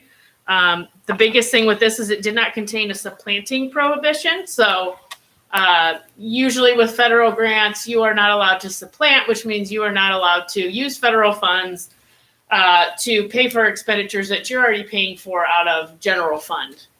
So you can't say, well, now I'm just going to replace it. We have this federal funding. It needs to be what they call supplement, not supplant. So you need to add something new, basically, to enhance your curriculum, add a teacher, any of those things. But you can't say, well, we had this teacher and we've paid her for 10 years out of general fund, but now we want to switch her to Title I because we have more money. They will not let you do that. For the ESSER funds, they will let you do that. So that opens up a lot more options. And as well, it's backdated. So all three, you'll see ESSER 1, ESSER 2, ESSER 3, no matter when they were passed, they all backdate to March 13th, 2020. They all have different ending periods. This one in particular is September 30th, 2022. And there were 12 allowable uses under ESSER 1. I'll just kind of briefly go over them. Activities authorized under ESEA, IDEA, Family Literacy Acts, all of those, if they're authorized under there, they're okay under ESSER. Coordinate preparedness and response efforts of the LEA with local public health departments and other agencies to prevent, prepare for, and respond to COVID. providing principals and other school leaders with the resources necessary to address the needs of their individual schools, which is fairly broad and which is also nice. Some of these, they are a wide umbrella for us. Activities to address unique needs of low-income students, students with disabilities, English learners, racial and ethnic minorities, students experiencing homelessness, foster youth. Development and implement procedures and systems to improve the preparedness and response efforts. Training and PD for staff on sanitation and minimizing the spread of infectious diseases. Purchase supplies to clean and sanitize facilities. Planning for and coordinating during long-term closures, meals, technology, and so on. Purchase educational technology, hardware, software, connectivity, which we did. Provide mental health services and supports. Planning and implementing activities related to summer learning and supplemental after-school programs, including providing classroom instruction or online learning during summer months, addressing the needs of low-income students, students with disabilities, English learners, migrant students, students experiencing homelessness, and children in foster care. And then other activities that are necessary to maintain the operation of continuity of services in local education agencies and continue to employ existing staff of the district. With ESSER 1, the biggest pain was that there was a non-public equitable services requirement. So much like our other federal funds, our non-publics are able to opt in and take their portion of the federal funding. And so each year we go through that. Rachel consults with them about, do they Title I, Title 4A, Title 2A. They can opt in, they cannot opt in. And what was difficult about this is back when our friend Betsy was in charge of education, their interim final rule stated that they were going to get about 70,000 of our 570,000 split among these 4 schools. It was going to be, and it was a choice of, well, you can spend it on Title I allowed activities at your Title I buildings, and then you can do the same, with your non-publics. Or if you want to use it on everybody in all your schools, then you have to do it for everybody over here and all of that. So many schools, I pushed them off because I was like, and nobody knew what was going on. And they were well, maybe this and maybe that. And it's just an interim rule. And we're not spending anything right now. I know other people weren't as fortunate because they came back and they changed it. And some of it was after some districts had already spent more than what ended up being the allotted amount to their non-publics. Ours was like 13,000 then, which was a drastic difference. But you can see what each of the schools that reside in the Falls district received from us. But it was a big difference. It was a big thing when they overturned that interim rule, and it was a benefit to us. Some of those schools had already spent money. Yep. I go to IHM, we got a special thing asking us to give extra money that Sunday because they had already signed the contract and then. Yep. Yeah. So it really put everyone into a kind of a flurry of confusion and what's going on. And so as you'll see, they made it a little better for us in ESSER 2 and ESSER 3 as far as non-public goes. So here's what we spent ESSER 1 on. We actually just finished up this last month, spending all of our portions of it. We had a few things outstanding that we finally paid off. Most of these items were purchased in the beginning of this school year. So you can see portions of Edmentum and Moby Max were purchased. So those were our 2 online learning platforms. Classroom supplies. We purchased some additional supplies, for example, in the art room where they would normally share everything. And they had separate for everybody because of COVID.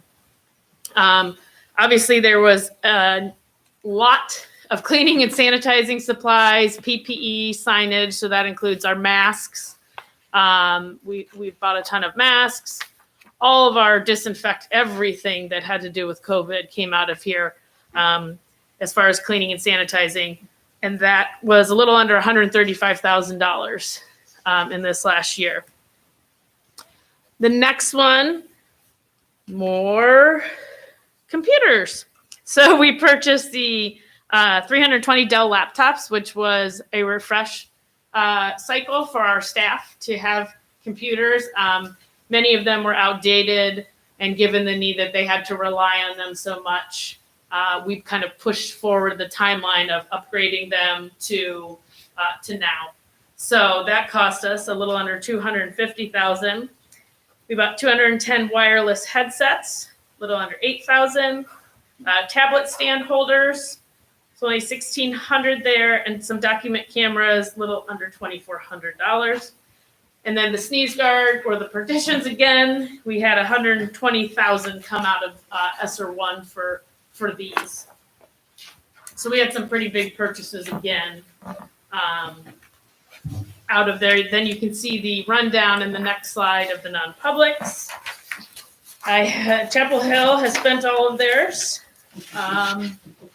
You can see IHM has spent $17.50. It's only $1,700. I'm not really sure what some of them are doing with some of this. They do have until next year. They do have until 21, 22. But they're also able to go back. They have the same thing. They can go back to March 20th and submit to us those invoices or items that they paid for that they would want reimbursed out of ESSER for. So that's really all we have hanging out there. Is there's an open PO at Redeemer and some small amounts at IHM, Redeemer, and St. Joe's that still need spent. But they do have until next September to do that. So in total, you can see our $570,000 less the $13,591.99 that went to non-publics. We have spent $5,065. What am I saying? $565,780.49. Lord. And then you can see what's remaining. So that one is just wrapping up. Like I said, we just finished off some purchase orders that we were waiting for invoices to make payments. So that one is pretty much wrapped up other than non-publics. ESSER 2, same exact process, the way they handled it, except the differences here. This is through September 30th, 2023.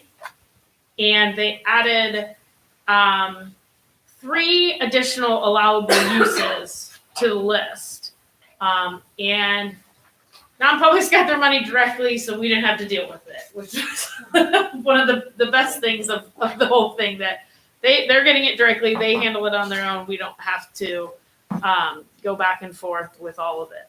So the additional, if you go to the next one, the additional activities that they are allowed activities were school facility repairs and improvements to enable operations of schools to reduce risk of virus transmission and exposure to environmental health hazards and to support student health needs.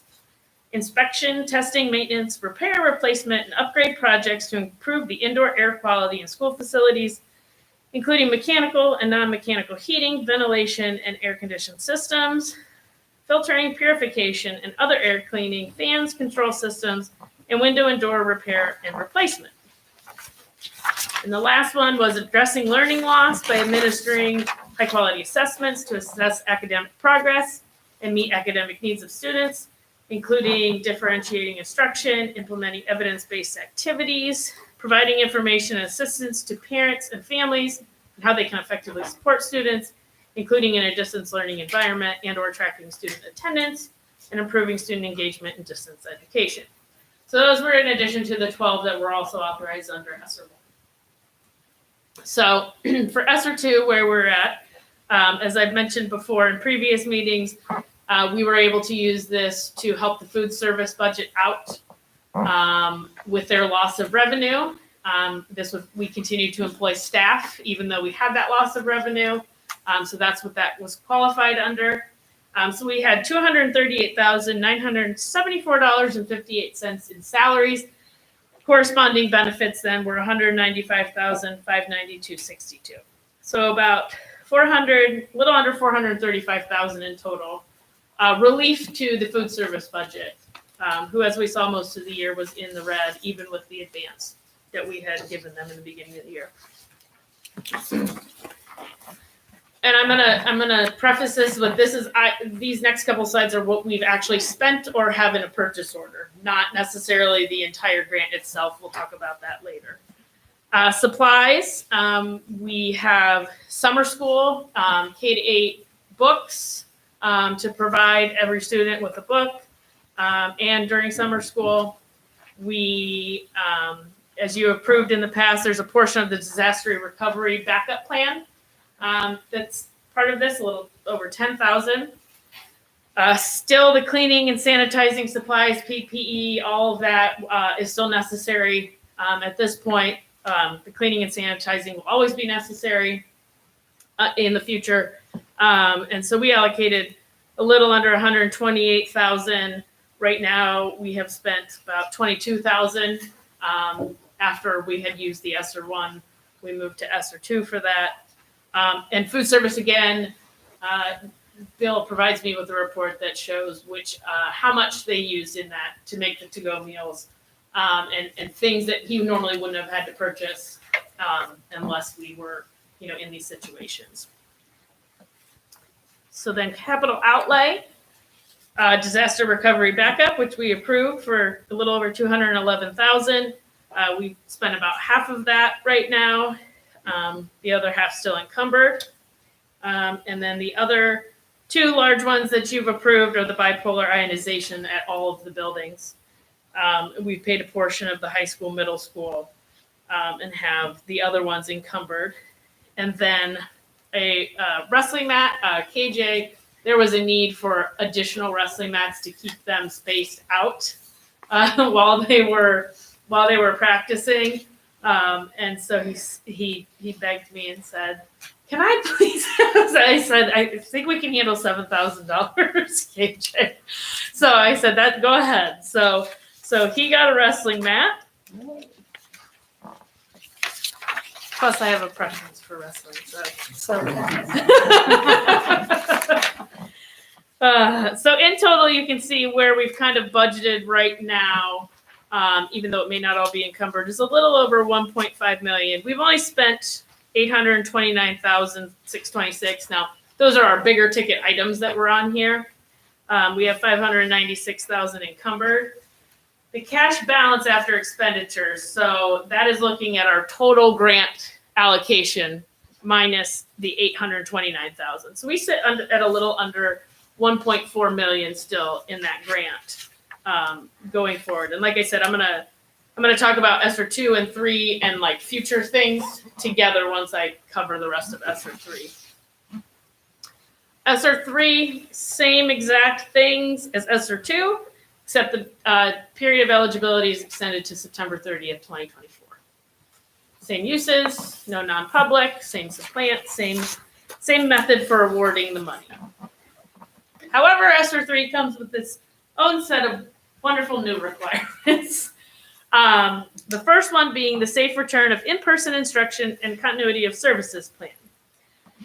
So an LEA that receives the ARP ESSER funds must either A, within 30 days of receipt of the funds, develop and seek public comment and make publicly available on the district's website a plan for the safe return of in-person instruction and continuity of services. Or B, developed and made publicly available on the district's website such a plan that meets statutory requirements before the enactment of ARP. In Ohio, districts need to seek public comment and make their plan publicly available on the website by June 24th, 2021.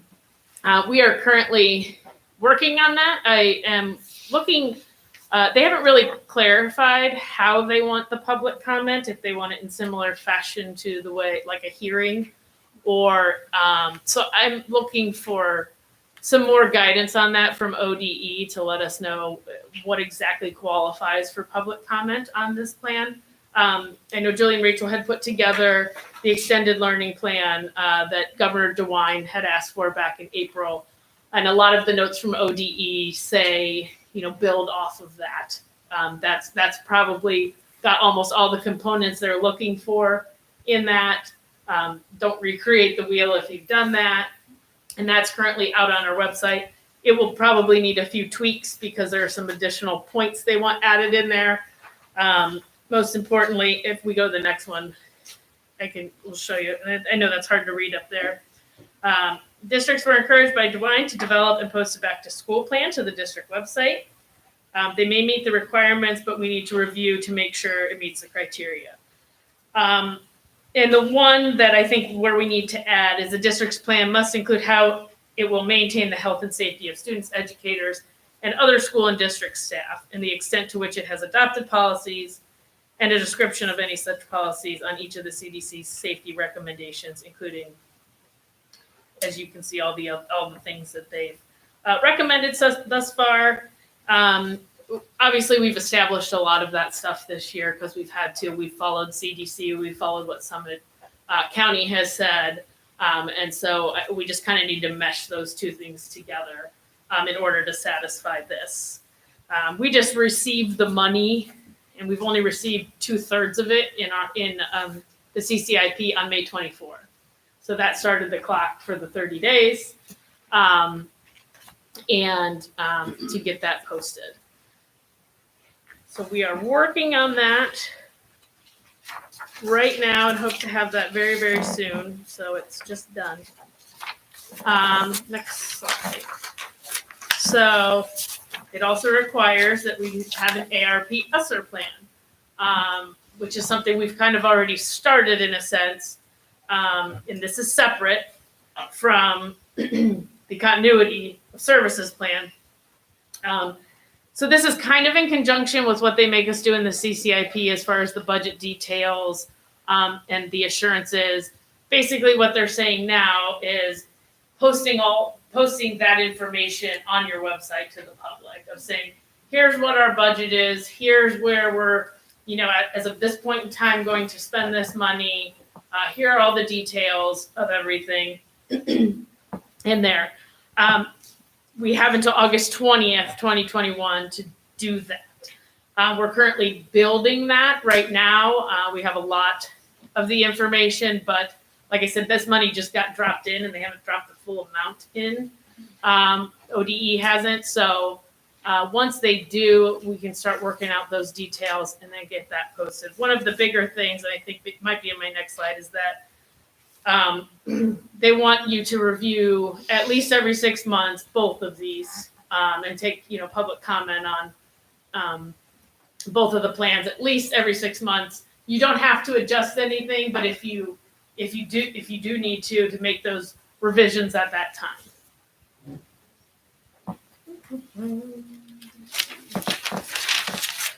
So I kind of just went over most of this, how it will spend its funds, how we will ensure that it, the interventions it implements to address academic impact of lost instructional time will respond to academic, social, emotional, and mental health needs of all students, et cetera. And it just goes into the other, most of what I just said is how the funds will be used. And what the effects basically of how do we know. The other big one, there's a 20% requirement for addressing learning loss. So not less than the total of our ARP ESSER allocation will be used to address learning loss through the implementation of evidence-based interventions. And some examples are summer learning or summer enrichment, extended day or comprehensive after-school programs, extended school year programs, and other evidence-based interventions. They have to respond to students' academic, social, and emotional needs and address the disproportionate impact of COVID-19 on student subgroups. So, kind of moving forward where we sit now. And obviously, this is always kind of a work in progress. We don't really know what next school year looks like as far as those recommendations at that point in time. we know what we know right now.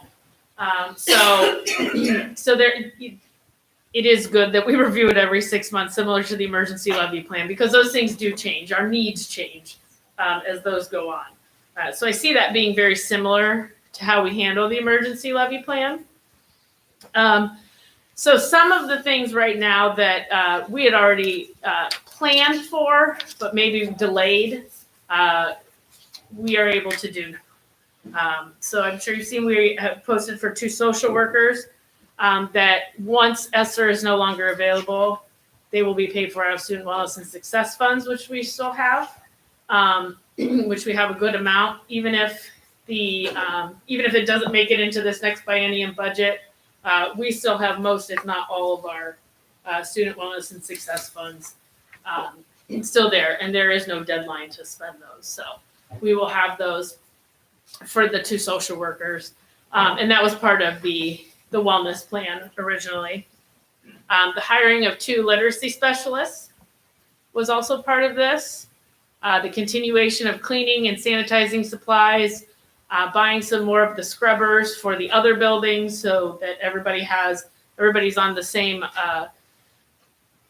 wavelength there as far as what they have, and everything is fine. So we'll have some additional cleaning equipment. The YMCA after school program, summer school activities, supplies. As of tonight on the agenda is the waiver of the 21-22 student school fees. Decisions for future years, like I said, ESSER 3 is allowable to 2024, will be made on a year-by-year basis. Addressing athletic revenue loss, that is another one, very similar to food service. They continued the same expenses. They continued to give the kids what they needed and play when they could. But obviously, with the limited number of people that were allowed, they really lost a lot of revenue. And so that is something I would like to look at in a similar fashion to the way we did food service. And the curriculum textbook adoptions. On the student fees, real quick, just to kind of elaborate and give some more insight on what's on later on tonight's agenda.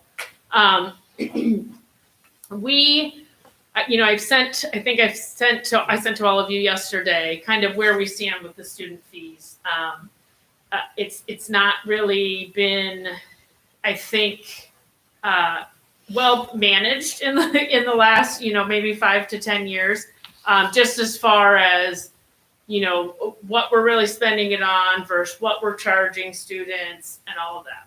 So there are some fee accounts that are in the negative, which technically they all should be in the negative because students that qualify for free lunch do not have to pay class fees, but we still pay for that child. So they really should all be into the negative to some degree for those free students. But I also have other buildings that have excessive balances. And so we are going into a kind of overhaul of our student school fees for next year. We also have an incredible amount of outstanding student fees that we're looking to tackle next year as well, and get people caught up, help them get caught up. And part of the goal of this is ESSER 2, ESSER 3, this is kind of a supplement, so it won't necessarily pay for every single student fee because we're going to spend down those balances that are sitting there right now that were to be used for these kinds of items. Eventually, the auditors, look down upon that because they're supposed to be a consumable, and if there's, excessive balances, they're not happy about that. So we will use next year to kind of get those fee accounts squared away while waiving most of the student school fees if approved. We also, again, we've transferred some money in the past few years as well. So there's a portion we're already paying out of general fund for this because of those transfers. I think last year it was around $18,000 that we had to transfer to the elementaries in order to cover some of the school supplies. And a lot of it, I think, is just confusion on who's in charge of what and who orders what. I think there's a lot of confusion, between secretaries, treasurer's office, principals, all of that. What they're supposed to be using those accounts for and those kinds of things. So we're really going to shore that up. That's going to be a big part of our annual secretaries meeting in August, which will be in person now this year for the first time. So we're really, really going to work on that. But so it will not be the total cost of what the school fees would be, because there's that component to it as well as getting that. And as past due fees get paid, they go into those accounts from those buildings that they were at. And some of that could end up being reasons for excess, where maybe you transferred one year, but then people caught up and now you have the excess because you've already transferred the amount there to cover that. So we're going to really, really work on that and try to get those set so when we, do resume at some point the student school fees, that everybody's on a level playing field and we're all starting here at square one. So that is all I have right now. Do you have any questions? Questions on pandemic funding. Well, this is a report we were looking forward to because we were certainly understanding that different pots of money were coming our way with pandemic relief. So thank you very much for comprehensively organizing all of our revenue and expenditures. I know we all appreciate it. It's very helpful. Thank you. You're welcome. Thank you. I sit here a little boggled as how Aristotle knew that educating the mind without educating the heart is no education at all. Never knowing there would be a pandemic or ESSER funds who could come and make all of that possible for us. Mm-hmm. So thank you very much for the detailed report, and thank you. I have a question. Yeah. So if I'm just a community member, I'm looking at this and I see, okay, they took these ESSER funds and they paid for stuff they were planning to do anyway. So now what are they doing with the money that they planned to spend on that? So as far as like the literacy specialists and the social workers and those items that we're talking about. So the social workers were to be paid, they were going to be delayed. So we've just pushed that up.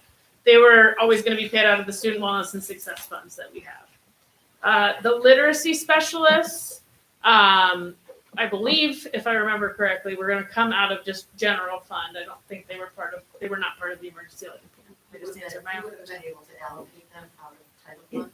Yes, we were going to allocate them out of title funds, in that, and which is what we will eventually do. Even though it's switching grants, it wouldn't necessarily be considered supplanting because it's it's just two different federal sources. And so that is what we anticipate to do in the future. And most of the rest of these, the curriculum textbook adoptions is one we're still in talks about. And necessarily which particular ones and how much the certain ones are going to be. I know they're going through the pilot at 2 of the elementaries. And then, what does that mean down the road? So that's one of our current discussions right now, that we're working through. But the rest of these items were mostly things that we weren't going to plan on doing. So I know it says summer school activities and supplies, but now this is kind of over and above what we would normally do and give to these students. Lots of, stuff they're going to be able to take home with them and walk away with that normally we wouldn't be able to do in the past. So that, for instance, is over and above. And have them attend at no cost and have them transported Yes. and all of that. Yep. That normally wouldn't have been part of. Correct. Well, and this isn't a criticism of you personally, but I think if I'm a community member and I see our district's getting $5 million out of this latest one, I want to see something impactful happening. What are the big ideas that we're thinking of? What are the, $5 million is a lot of money, especially that we weren't expecting to happen. And I think it's an opportunity to have some big conversations about things that we can do that will really make an impact on student achievement. And if I was just a Jane Doe community member, I might be a little bit disappointed that we're just kind of moving the money from here to here. And that's not criticism you, because that's a bigger us conversation as well, so. So You're just the person standing. what I can say is that as I've kind of mapped out the ideas we're looking at. Now, number one, ESSER 3 goes till 2024. So I also don't want to put all our eggs in a basket of let's spend it all now, just in case anything else comes down the line that was like, that would have been great. And some things are going to be an every year expense. Going forward, the literacy specialists, the social workers, as long as we have these funds, will be paid out of there. So that's number one. Number two, as I'm very ballparking, the costs of all of these things, there's still about $4 million left in ESSER 3 that's unaccounted for still.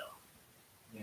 That we don't have any, that doesn't fall into any of that, and it doesn't have anything. So those are all conversations we're having, but also not trying to allocate everything, to fall in next school year, 21-22. Kind of have a reserve of those items. And I know in some of our preliminary conversations as a board, we didn't want it to be sort of nickel and dimed away, so to speak.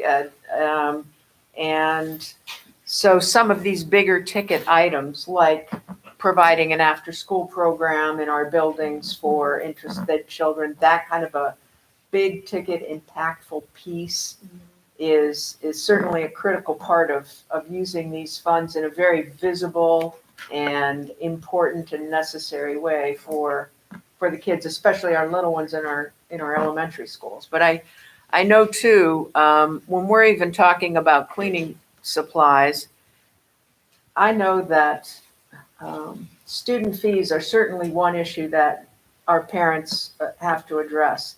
But if you could see the other list, that they have to bring in Kleenex and hand sanitizer and paper towels and Ziploc bags, and I mean it's probably more than some of the school fees we approve.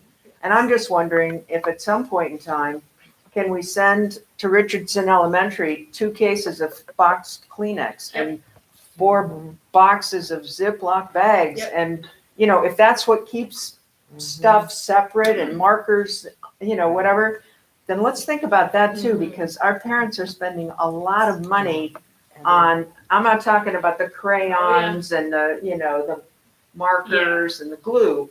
I'm talking about all this other stuff, the peripheral stuff that is so expensive. Can I just make a statement? Because I'm not sure if anyone else is aware of this.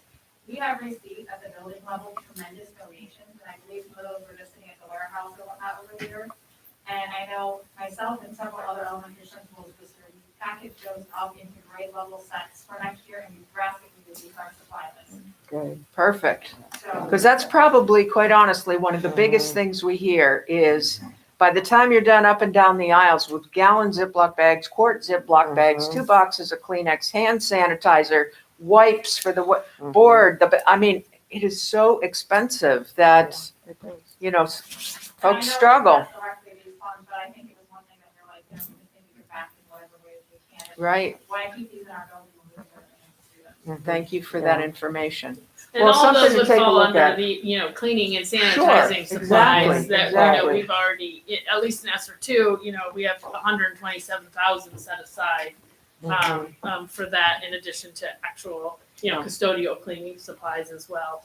The other thing about ESSER 3 is that we do have to revisit this every 6 months. We do have to ask, public comment.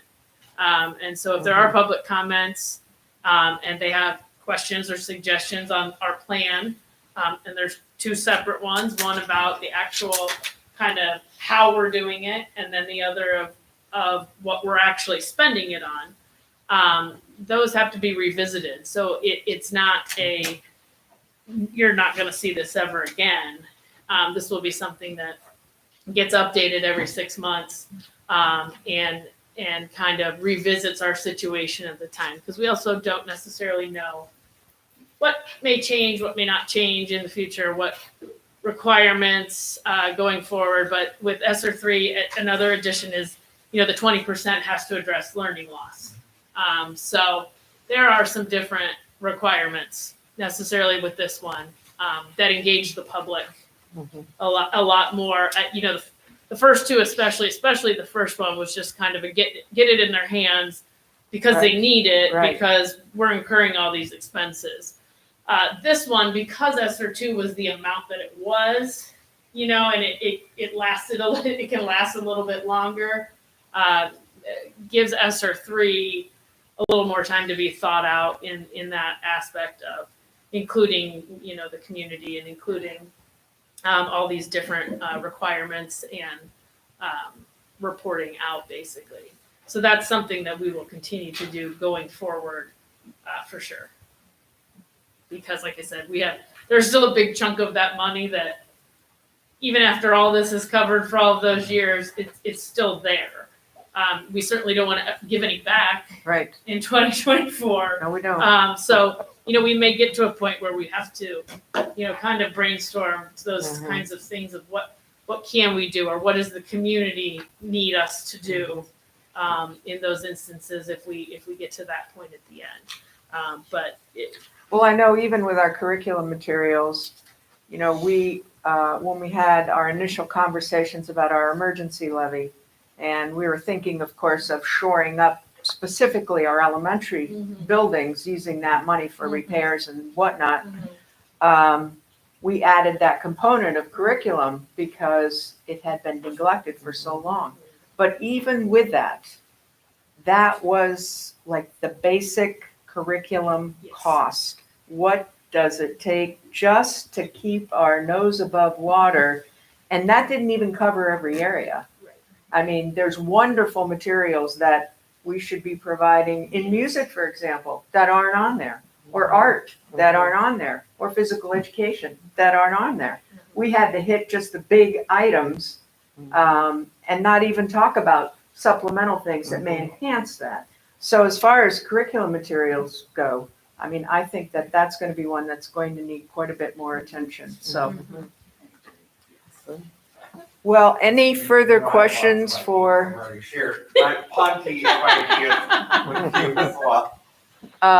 We have if there's no further board discussion, okay. Then Theresa Hoffman, come on up, and if you please state your name and your address, and she'd like to comment on spending ESSER 3.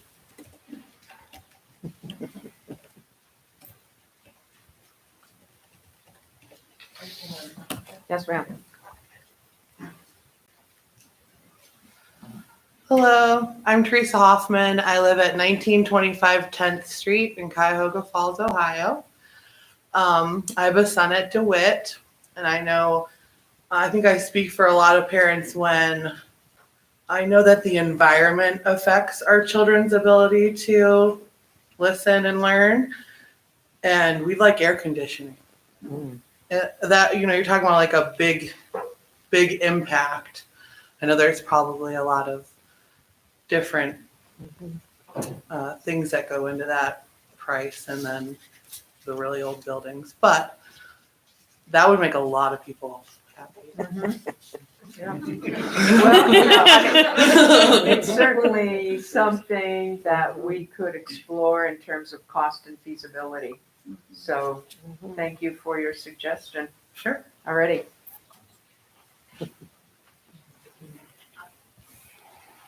I think we're ready for item 6, our focus book study wrap up with Ms. White and Dr. Hall and Mrs. Stoykoy.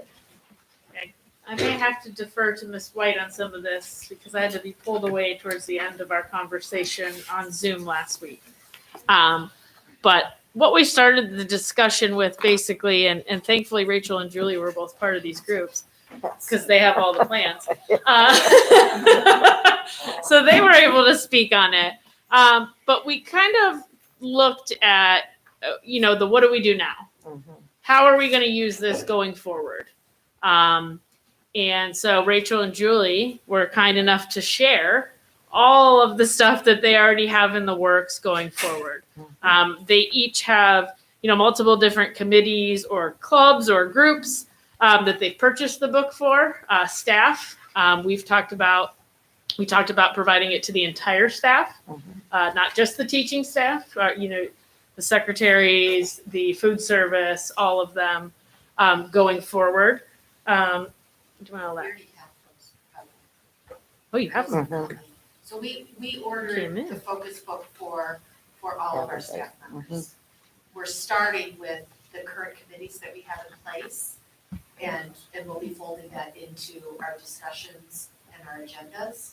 And then the committees that we have kind of on tap for next school year, we'll continue with those, and then we'll have the greater plan of folding that into early release Fridays, staff meetings.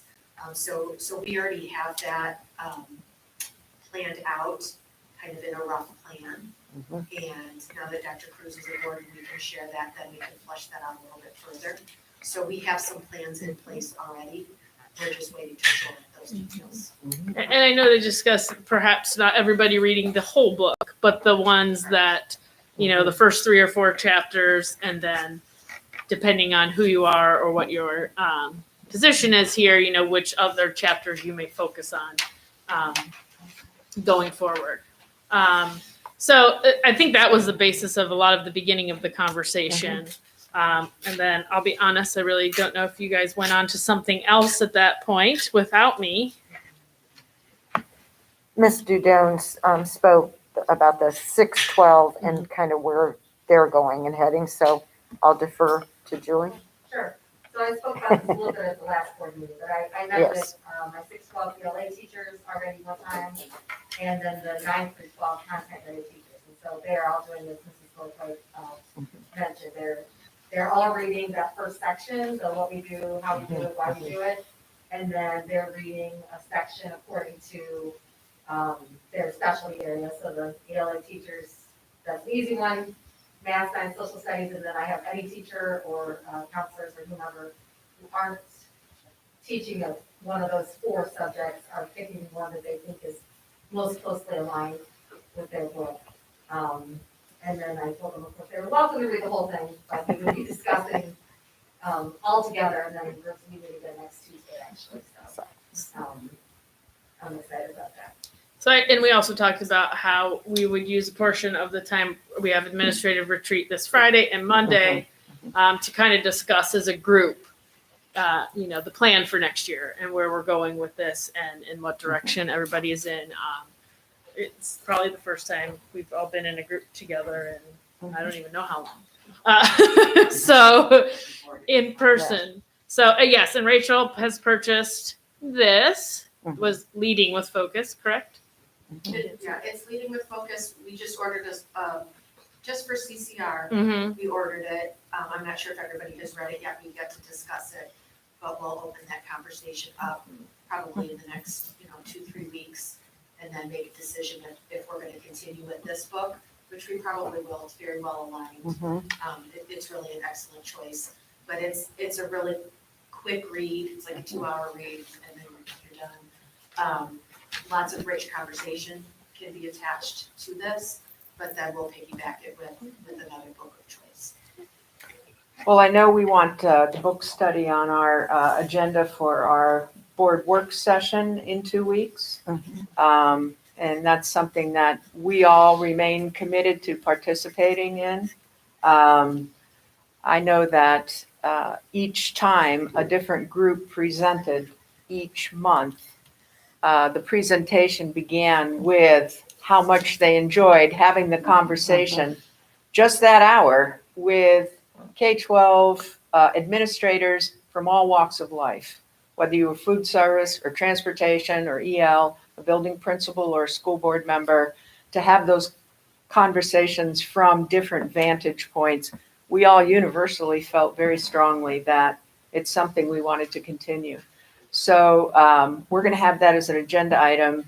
We'd appreciate any input you would have too, as far as recommendations. I always have a few, and it'd be a great conversation to have. So board members, I'm going to ask for final comments on our Mike Schmoger book. If you have any to share at this time, step right up and we'll call it a wrap. Dr. Hall. Sure. Yeah, I wasn't able to be a part of I saw my name on the thing here. I was confused about the email and like whether I was supposed to be a part of the group. So I'm sorry that I wasn't in the Zoom call. As you know, my background's in university education. And when I first started graduate school, one of the things we had to do was take a pedagogy course because we were offered assistantships where we could teach composition courses, even though we might be studying literature or some other thing that wasn't necessarily aligned with that. And the book that we were instructed at the University of Arkansas, where I happened to go to school, to use in that course was called Writing Across the Curriculum. Oh yeah. And what was very interesting about it was that later on in my career, we were encouraged to write grants, specifically at Kent State University, to see if we could create courses that might be useful for, integrating writing in other areas and other disciplines. And one of the things that was happening at that time was that they were creating discipline-specific writing courses, so that if you were an engineer or in architecture or something like that, you would take a different composition course than a student who was going to be a literature student or a social worker or whatever it was. And that almost seems counterproductive now, because what instead Schmoker seems to be saying is, like, instead of creating a separate course, just put all the stuff you would do in that course in the engineering, the social work, the whatever. And that makes so much sense to me. And I think that coupled with something that, we talked about at the very beginning of this, which is the tendency over some period of time for us to kind of get blinded by the flashing lights of, new fads. It was not the word he used was fads, I think, educational fads. Was just so enlightening. It's like we really backed up as educators and administrators, I think, and kind of went like, oh yeah, there's teaching going on, and literacy is a very, if not the most important part of it. So I really appreciated this, and as you know, I came in right at the beginning of this book study. So thank you for that. Yeah. And thank you to everybody who participated. Thank you, Dr. Hall. Mrs. Moffett? Everything old is new again. I so appreciate this book because it exposed us to the critical skill of education, which is communication. Whether it's through language, whether it's through writing, whether part of it is through reading, it's a critical component that every student needs, no matter what their strong suit is, if you will, no matter what their interest might be, they're going to need to be effective communicators in life. And I think Schmoker targets that by saying we need to do communication skills in every way possible, no matter what our content area is. And we shouldn't be afraid of it, and we shouldn't back away from it, because it enriches every content area. So I'm so appreciative of us going back in time. And I feel like I'm in college all over again in the 60s and early 70s, because so many of the things that he writes about, I think we lost along the way at some point, and now we can revive it, give it CPR, and let it take us forward. So thank you, Mr. Schmoker. Thank you to our staff. Thank you to all of the people who will hopefully get just as excited about this as some of the teachers in the room or some of the parents, because it enriches everyone's life. Thank you, Mrs. Moffett. Can I make just one little itty bitty thing? When I was teaching language arts, I focused on the writing component. And when I would introduce different styles of writing, you could just see the kids getting pale and almost falling to the floor, realizing that they would need to do this. But then I asked the kids, if they were interested in driving the car, and sure enough, they were. Well, when you have a car accident, guess what? You have to communicate with the police officer. And it might save your insurance company a ton of money if you can do it effectively. So I think as kids suddenly see how relevant this is to all components of their life, they'll become more excited about it. Thank you. Thank you. Ms. White? Well, I just really enjoyed reading it. I think it's stuff that a lot of teachers should do if they're not. The reading, letting students read, modeling how they annotate their own books, discussion, whether it's pair, share, or whether it's small teams or groups. And then whole class, of course, and then writing. I have been a firm believer in writing across the curriculum for years. I don't see it yet, but I think we'll get there. I think it's coming, and I think that's wonderful. Also, reading across the curriculum as well. To me, I just want to go back, and I know I'm going back a long time, but when I took classes like classical mythology, I read novels. When I took classes like psychology, in one semester, we read 2 novels. Almost in every class I had, we were reading books other than the text. And that made such a difference to me and to my life. And then writing. You have to write. It's one of the best forms of communication. It helps you think critically and grow. And I just think that's so important. So, Thank you, Ms. White. Mr. Gomez? I thought it was an interesting book because in many ways he's presenting what he thinks an ideal education would look like. And he focuses that on the reading and writing aspects. But then we find ourselves now here in the summertime where we're asking our parents not to just be the number one educator as we always ask them to be, but to be there, keeping them, guiding them to embrace that learning in the summertime. And how can we then give our parents more opportunities to be engaged in that process so that they know what it looks like to support that at home, so that we're in these summertime months. What are ways in which reading and writing are happening in the summertime that don't feel so school-like? Because nobody wants to feel school-like in the summertime. That's not cool. But how can we give our parents opportunities to enforce them between 3rd and 4th grade? What's been learned and what will be learned? Because we have a lot of parents that want that. So I think that's a piece of the puzzle that Mike Schmoker doesn't really touch on, is the parents' role in education and how we can support that. And I think it's a challenge that we can take on. I think a lot of my sisters, number one question is, well, what do kindergartners learn? You know, and where do we provide that information as a district? I don't know of any district that does it, but a one pager on what do kids learn in kindergarten that we give to parents so that they know what their kids need to be prepared for. And then they can support and model that at home and the various ways that they do. Thank you. Well, I'm just going to take my comments straight out of Mike Schmoker's book because I think he says it best. So I'm just going to read a couple things. Simplicity, clarity, and priority are intimately linked. Simplicity establishes an exceedingly clear set of essential expectations. Think about that sentence. This is where things start to fall apart, is when we don't have an exceedingly clear set of expectations.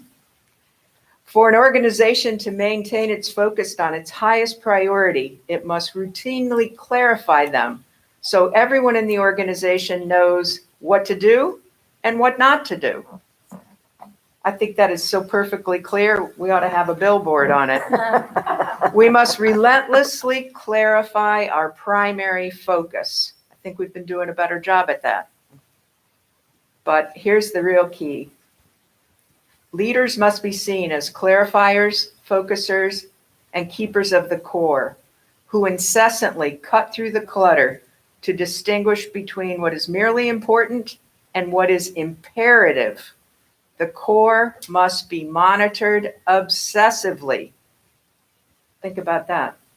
It doesn't do much good to set the expectations and then not monitor their implementation. Simplicity, clarity, and priority of a clear set of essential expectations routinely monitored. That's focus. Thank you. I think we're ready for item E, Treasurer CFO's business by consent agenda. Ms. Stoykoy.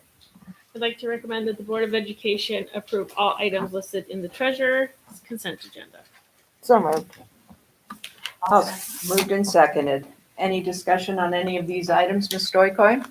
Nope, just the donations, all elementary, mostly Richardson again. I'm sorry, they're not all elementary. There is one Bowler.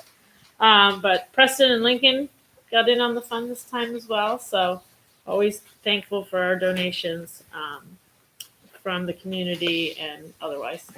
Absolutely. And we'll certainly accept those with gratitude. Roll call, please. Ms. Moffett? Aye. Ms. Schofield? Aye. Ms. White? Aye. Mr. Gomez? Aye. Dr. Hall? Item F, any treasure comments this evening? Just real briefly, yesterday, the Senate version of the budget bill came out. Simulations came out this morning. And while they look good on paper in a simulation, that we would receive more than we would under the Fair School Funding Act. The additional provisions for ed choice and the expenses that would come along with that would far, far outweigh any increased revenue we would see as a result of this being passed as it is. It's disappointing, but not unexpected, not a surprise. Matt Huffman is a proponent of vouchers, and so we all expected that to be in there. So now just to see, they're looking to pass it, I know, next week, or they hope to. And then they're going to have to reconcile the two. So that will be where it gets interesting. So Stay tuned, huh? yes. Thank you. Item G, Superintendent CEO's business by consent agenda. Ms. McClure this evening.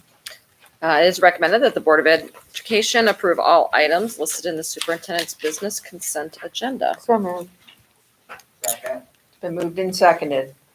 We do have a few things we want to bring to our attention this evening. First with us, item 3, our administrative contract for Dr. Amy Cruz, Director of Curriculum and Instruction, who's with us this evening.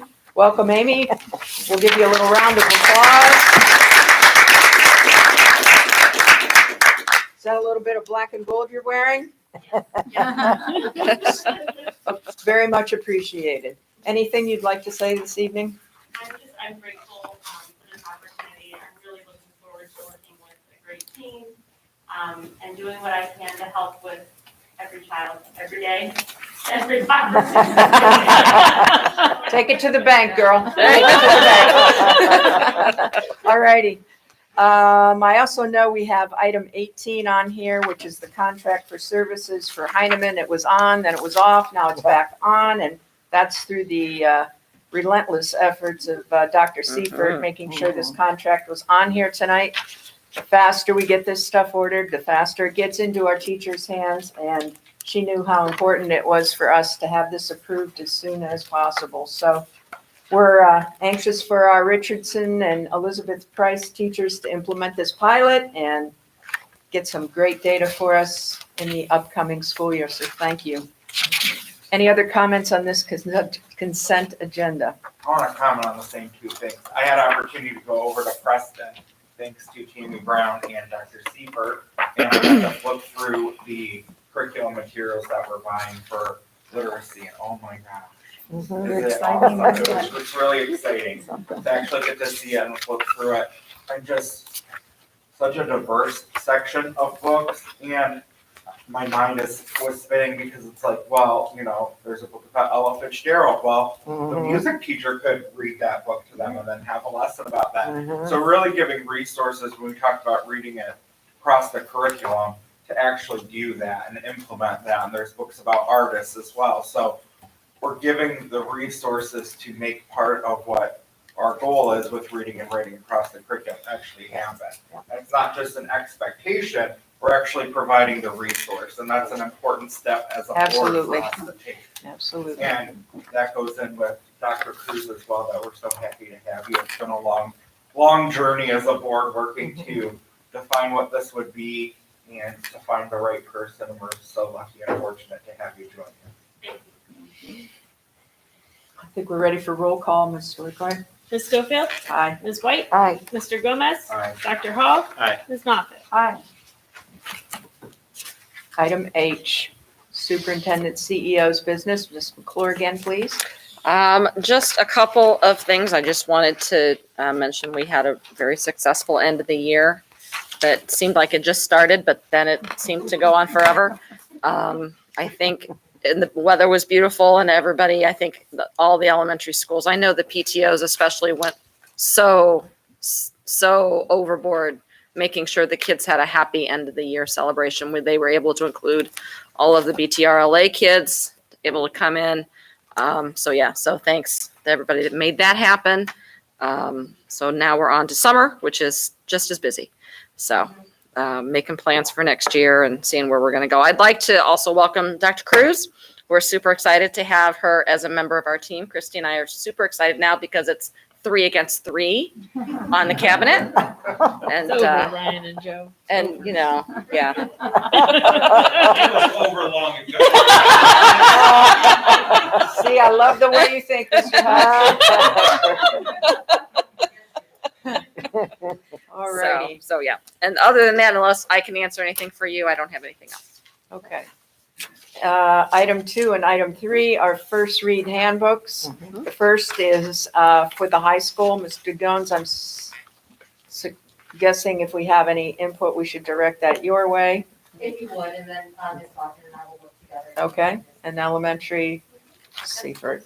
All right, let's head down to board business. Resolution declaring it necessary to renew an existing levy.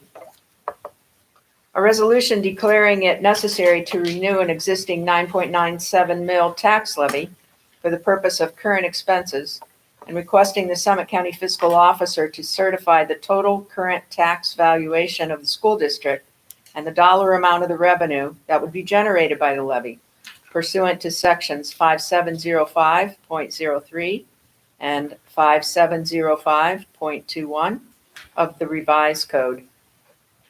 We need a motion, please. Oh, so moved. Moved and seconded. So we received the clarification that we were wondering about at our last meeting on the length of this levy, and is this the one we were thinking about changing? And Ms. Stoyko did some research for us. Comments on that? Yes. So we had talked last meeting and tabled it because we were talking about 10 years and in all the different levies and ESSER funds that are going on in my head. I clarified with the guru, Rick Maniloff, who handles all this for us, just to clarify.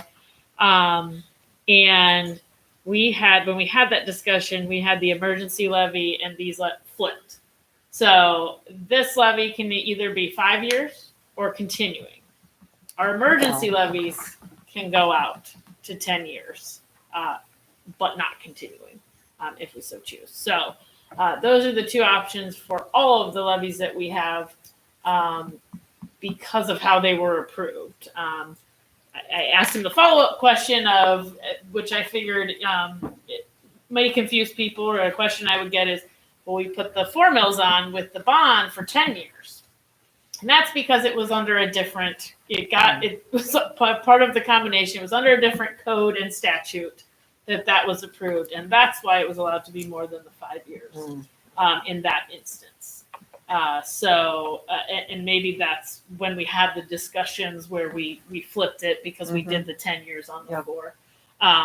So going forward, the one next year, that is the option, 5 years and continuing as well.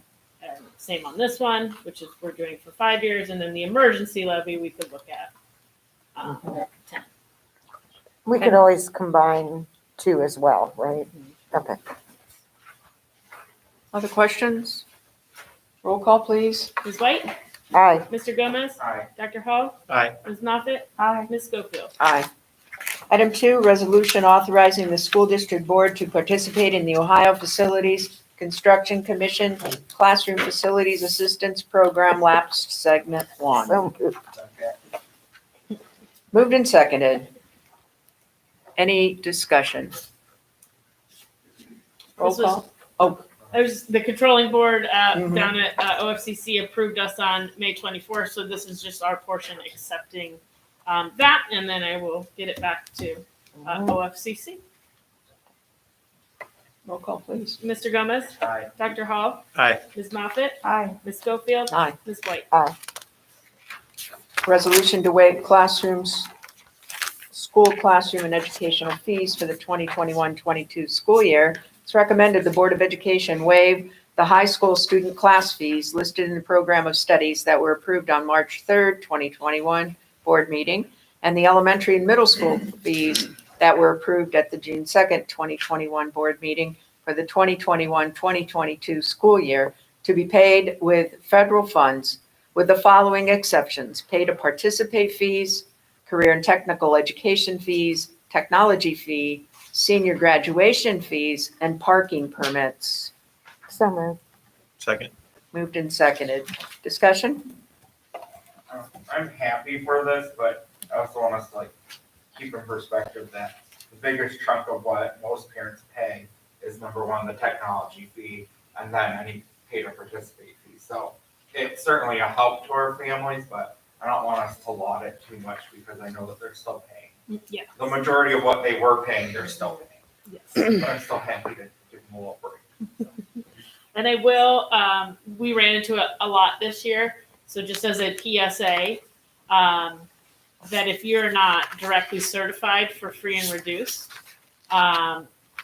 if you still want to qualify to be a waiver of your student fees, which includes a technology fee, next year, please fill out that application and check the little box that says you can share the information. Because without that, we can't waive those fees for you.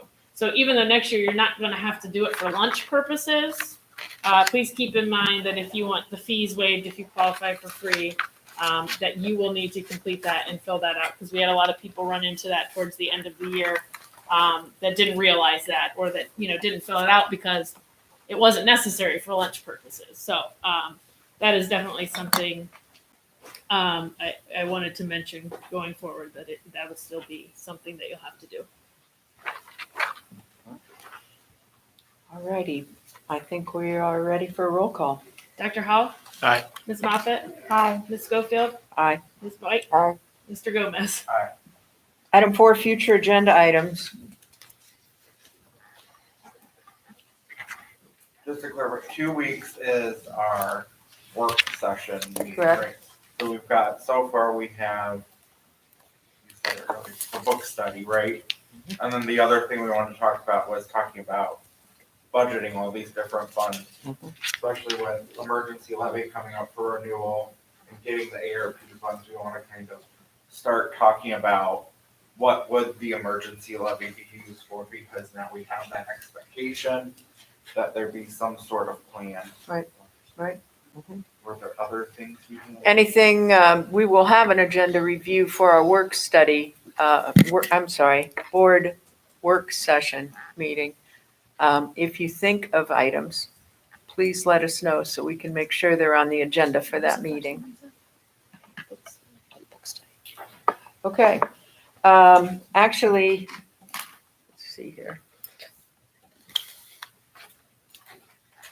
We have item 5, which we need to move. I just saw that. It's in the wrong place. Right, so I moved it. got it moved. So new item 5, new is committee reports. Committee reports. All right, let's begin with Alliance for School and Community Growth, Mrs. Moffett. I have nothing. We should be meeting next week, I believe. Okay. Athletics and Activity Council. Yeah, we're going to be meeting on Monday night. Okay. Board Policy, Ms. White or Mr. Gomez? We meet tomorrow at 5. Okay. Business Advisory Council, Mrs. Moffett and Ms. White? Well, we met for just a little bit, and we discussed some of our goals and some of the people that are going to be leaving because their time is set, and then we'll have to maybe appoint other members. We talked a little bit about the Kiva activity and how that went. And I think really just changing dates and getting new people to come in and saying goodbye to our old friends. I think, anything, Kathy? Okay. Thank you, Ms. White. Financial Advisory, Dr. Hall? Yeah, well, we met right before the 5-year forecast presentation we had at our last board meeting. So. And I'm going to send something out this week to Canvas to get our dates for next year then, because then our next meeting is in August at some point. Great, perfect, thank you. Foundation Alumni Association, Mr. Gomez. We meet Tuesday. If you haven't had an opportunity yet to view the Distinguished Alumni and Scholarship presentation, it is still on the district's YouTube, and it's worth a watch. It was really wonderful. Legislative Liaison, Mr. Gomez again. I have nothing more to add to what Ms. Stoichkov said about the budget. Student Achievement Liaison, just two quick announcements. The Ohio School Board Student Liaison next meeting is not until August 18th, and this is going to be considered hybrid. They're having it in Columbus, and they're having it virtually. So I'll certainly give you an update on that when that time comes. And then also the shameless plug for the OSBA Capital Conference Student Achievement Fair that will be in person this year. There is a flyer for folks to indicate if they'd like an outstanding student program to be featured at the fair. So I think I'm going to send that flyer to everybody who's on the listserv, just in case there's somebody out there who may want to submit something. So that's the update from Student Achievement. Now we're ready for comments. Tonight I'm first. So graduation at Canal Place was unexpectedly wonderful. I know there was a lot of apprehension about changing the venue, but I would just like to say hats off to everyone involved in putting that together. The folks who set up where we'd sit and where folks stood and how folks walked in and all of it. It was truly just a wonderful event. I heard lots of positive comments from our parents who were surprisingly happy that it went so well there in that new venue. So thanks to everyone who made that in-person graduation event such a wonderful night for all our high school seniors. The other piece, and I'm glad I'm first tonight because, you know, Mrs. White always shares the articles first, and so tonight it's me. So my article is out of Psychology Today, May 11th, 2021, The Role of Play.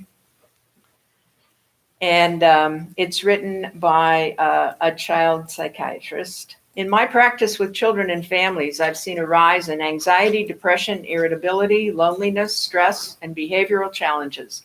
Children who were once playful, active, and social have opted for electronics such as video games, computer games, phones, and iPads.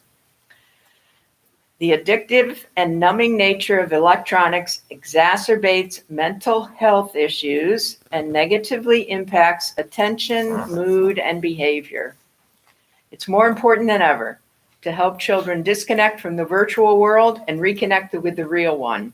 And play is vital to their social and emotional well-being. That's why it's time to push the electronics aside and get back to our roots with some good old-fashioned play. I'm just taking some excerpts from here. Get outside is one of the recommendations. This gives kids a chance to practice their social skills with peers. And in addition, fresh air and exercise does wonders for mood because of the mind-body connection. Play also has positive impacts on adult mental health due to its rejuvenating and relaxing nature. So I just want to say with this that, you know, as we also take a look at planning our new 612 facility, I'd really like folks to give some thought to this. When I worked to plan a middle school, we intentionally built a playground off the cafeteria for our middle school kids. It included tetherball poles and foursquare and a kickball field and basketball hoops and a volleyball net and tables and benches. And now it even has a gaga ball pit. Why? Because we knew that all of our fifth graders were coming up with experience every single day of having time for free play with peers after their lunch period. And fresh air and exercise and free time with peers was critical. We never regretted putting that playground in on the outside of our middle school cafeteria. So as we continue to plan, I'd just like us to keep in mind a couple of things. We have to recognize that middle childhood is a distinctive subset of secondary education. just as early childhood is a distinctive subset of elementary education. Just keep that in mind as we plan our future construction here. Next up, Ms. White. Oh, okay. Well, I wanted to say the same thing. I watched my granddaughter today and some of their friends just have fun cleaning out my pool. And because my husband has Parkinson's and he's been falling a lot lately, he was hurt. And so they came to help. And these are seniors and juniors. And they had a lot of fun, I think, out there. So going along with just play. And they were good. I peeked out a couple times, smiled, and okay. But just the fact of playing. My grandson tells me all the time that I'm the only one that really he can talk to. I don't understand because I don't know these video games and things he's doing. But just listening to them, playing, taking time, it's so important. Okay, anyway. I also wanted to thank the high school staff, especially Ms. Bogdan and Mr. Smith for organizing commencement.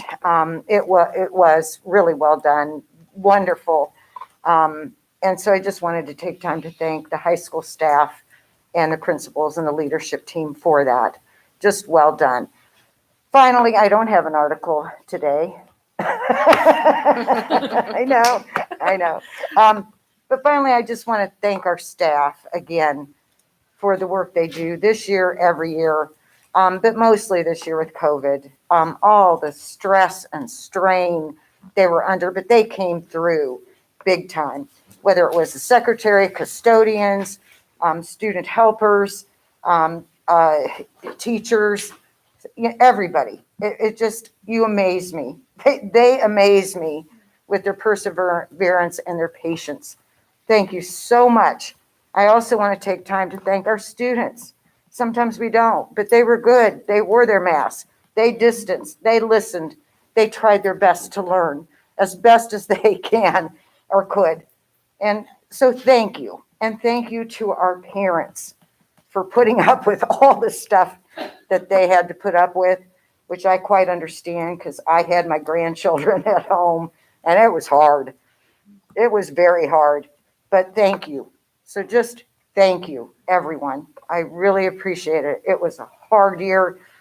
I'm excited for next year. Hopefully it'll be better and more normal. So thank you. Thank you, Ms. White. Mhm. Mr. Gomez. I want to thank the high school PTSO for planning the all-night party at the Works this year. I got to stop in for a moment because I was signed up to volunteer. Fortunately, they had enough volunteers, so I got to go to bed. I was pleased by, but they did a great job, and thanks to Tim Frankish and the Works for hosting that. I thought graduation was very well done at Town Park, and our thanks to the Rubber Ducks for making that happen. Mhm. But not to be outdone, I'm going to read a selection from a letter that Ms. White herself wrote that she's sending to Blossom on behalf of our Board of Education to share her disappointment. And so I want to read a couple. You might want to wait because Dr. Hall gave me a lot of corrections. Probably just on grammar. She said, Blossom is synonymous with Cuyahoga Falls, and Cuyahoga Falls High School is synonymous with making beautiful music. It's disappointing that this tremendous partnership has now ended. It's disappointing that this organization will not support our city schools in Blossom's own backyard by allowing our seniors to continue a tradition that we as a community held dear. So, and she goes on from there. It's very strictly worded, but very nicely done to try to get back a nice community tradition for next year to have us at Blossom again. And then lastly, a plug for our summer food program. You can get grab and go breakfast and lunches Mondays through Thursdays from 10:30 to 12:30 at DeWitt and the high school. I know that both the locations and the time are prohibitive to many of our community members, so I hope that we will think out of the box, think creatively as the summer moves on to look at where need is and where the locations are and perhaps make some thoughtful changes to that. Thank you, Mr. Gomez. Dr. Hall? Yeah, so I just wanted to echo all the congratulations for the graduation and everybody who graduated, class of 2021. And I also wanted to extend the congratulations to the students at Roberts who got their name, well, their work in the newspaper at least, for their really cool food made from toilet paper art. I think There you go. really cool. I mean, it's great to see that in the newspaper. And then also there was some other coverage of the mural that they made that was inspired by the Eric Carle Hungry Caterpillar. So that was really cool, and I was glad to see that. So that's all I got this time. Thank you, Dr. Hall. Mrs. Moffett. Such a wonderful thing to be last. But thanks again to everyone who made all of the ceremonies at the end of the school year possible. Not only did we have a nice graduation at Canal Park, which in turn led me to pick the perfect seats for last night's softball game for my husband. We knew just where to sit. But also there were ceremonies at Bullock and Roberts for the graduating seniors. So our staff is to be commended over and over again. And I hate to make this personal, but today as I was returning something at Kohl's, the lady in front of me happened to be a former parent of one of my kindergarten students, but more importantly than that, she was a bus driver in our system many years ago. And she started telling me about all of the things that the bus drivers did. Other than cleaning the buses and driving the kids, they also went around to buildings and they painted the walls at that time. And I said, and that is what makes our community of staff ever more impressive, because not only do they continue to do all of these unexpected things out of the goodness of their heart and their love for our school community, but it's a practice that's been done for years and years over. So along with that, I'd like to acknowledge all of the people who made Bullock Gives Back Day possible, because it's an incredible experience that introduces our students at the middle school level to community service. And the satisfaction that you get by serving others, I think, needs to be instilled early. I say that as a mother who didn't instill it early enough, although my kids are fine. But there's nothing that can take place of helping others, you know. And the sooner we learn it, I think the sooner we understand it. And to see all the projects that the kids were doing at Bullock in so many different ways, it was wonderful. We'll now have a little free library because of one of the classes. The outdoor areas have been groomed and look so much nicer than they did before the day. There were free car washes. Our group made gift bags and cards for Louisa Ridge, which is the daycare place on Portage Trail. So there were just so many wonderful opportunities for the kids to begin to understand community service. So thank you, Mr. Hutch and spouse, for initiating this. I heard the true story. I won't share it publicly, but thank you so much, because I'm hoping we can do more and more of this as the years go on at all levels. Thank you, Mrs. Moffett. Ms. Schofield, I'm Dr. so sorry. Hall. Can I say one thing? Sure. I completely forgot, and I just wanted to say, I'm told that the question about DeWitt, I'm told that there actually is AC at DeWitt, and that it's been working, but the compressor needs to be replaced, and that it might be able to be something that could be looked at as far as SR3 for getting some of the components, I'm told. I was just speaking on behalf of all. Oh. Sure. Thank you. Item J, executive session 1. Pursuant to Ohio Revised Code, Section 121.22G1, it is hereby moved that the board adjourn to executive session for the purpose of considering the employment and compensation of a public employee. Second. Moved and seconded. Any discussion? I think those got flipped after they were printed. So I think the first one is just employment. Not employment and compensation, right? It's printed and it's online that way.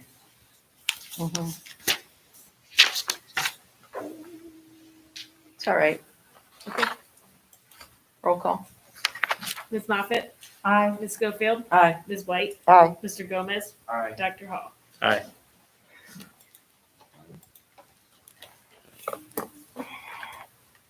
Will we be moving to the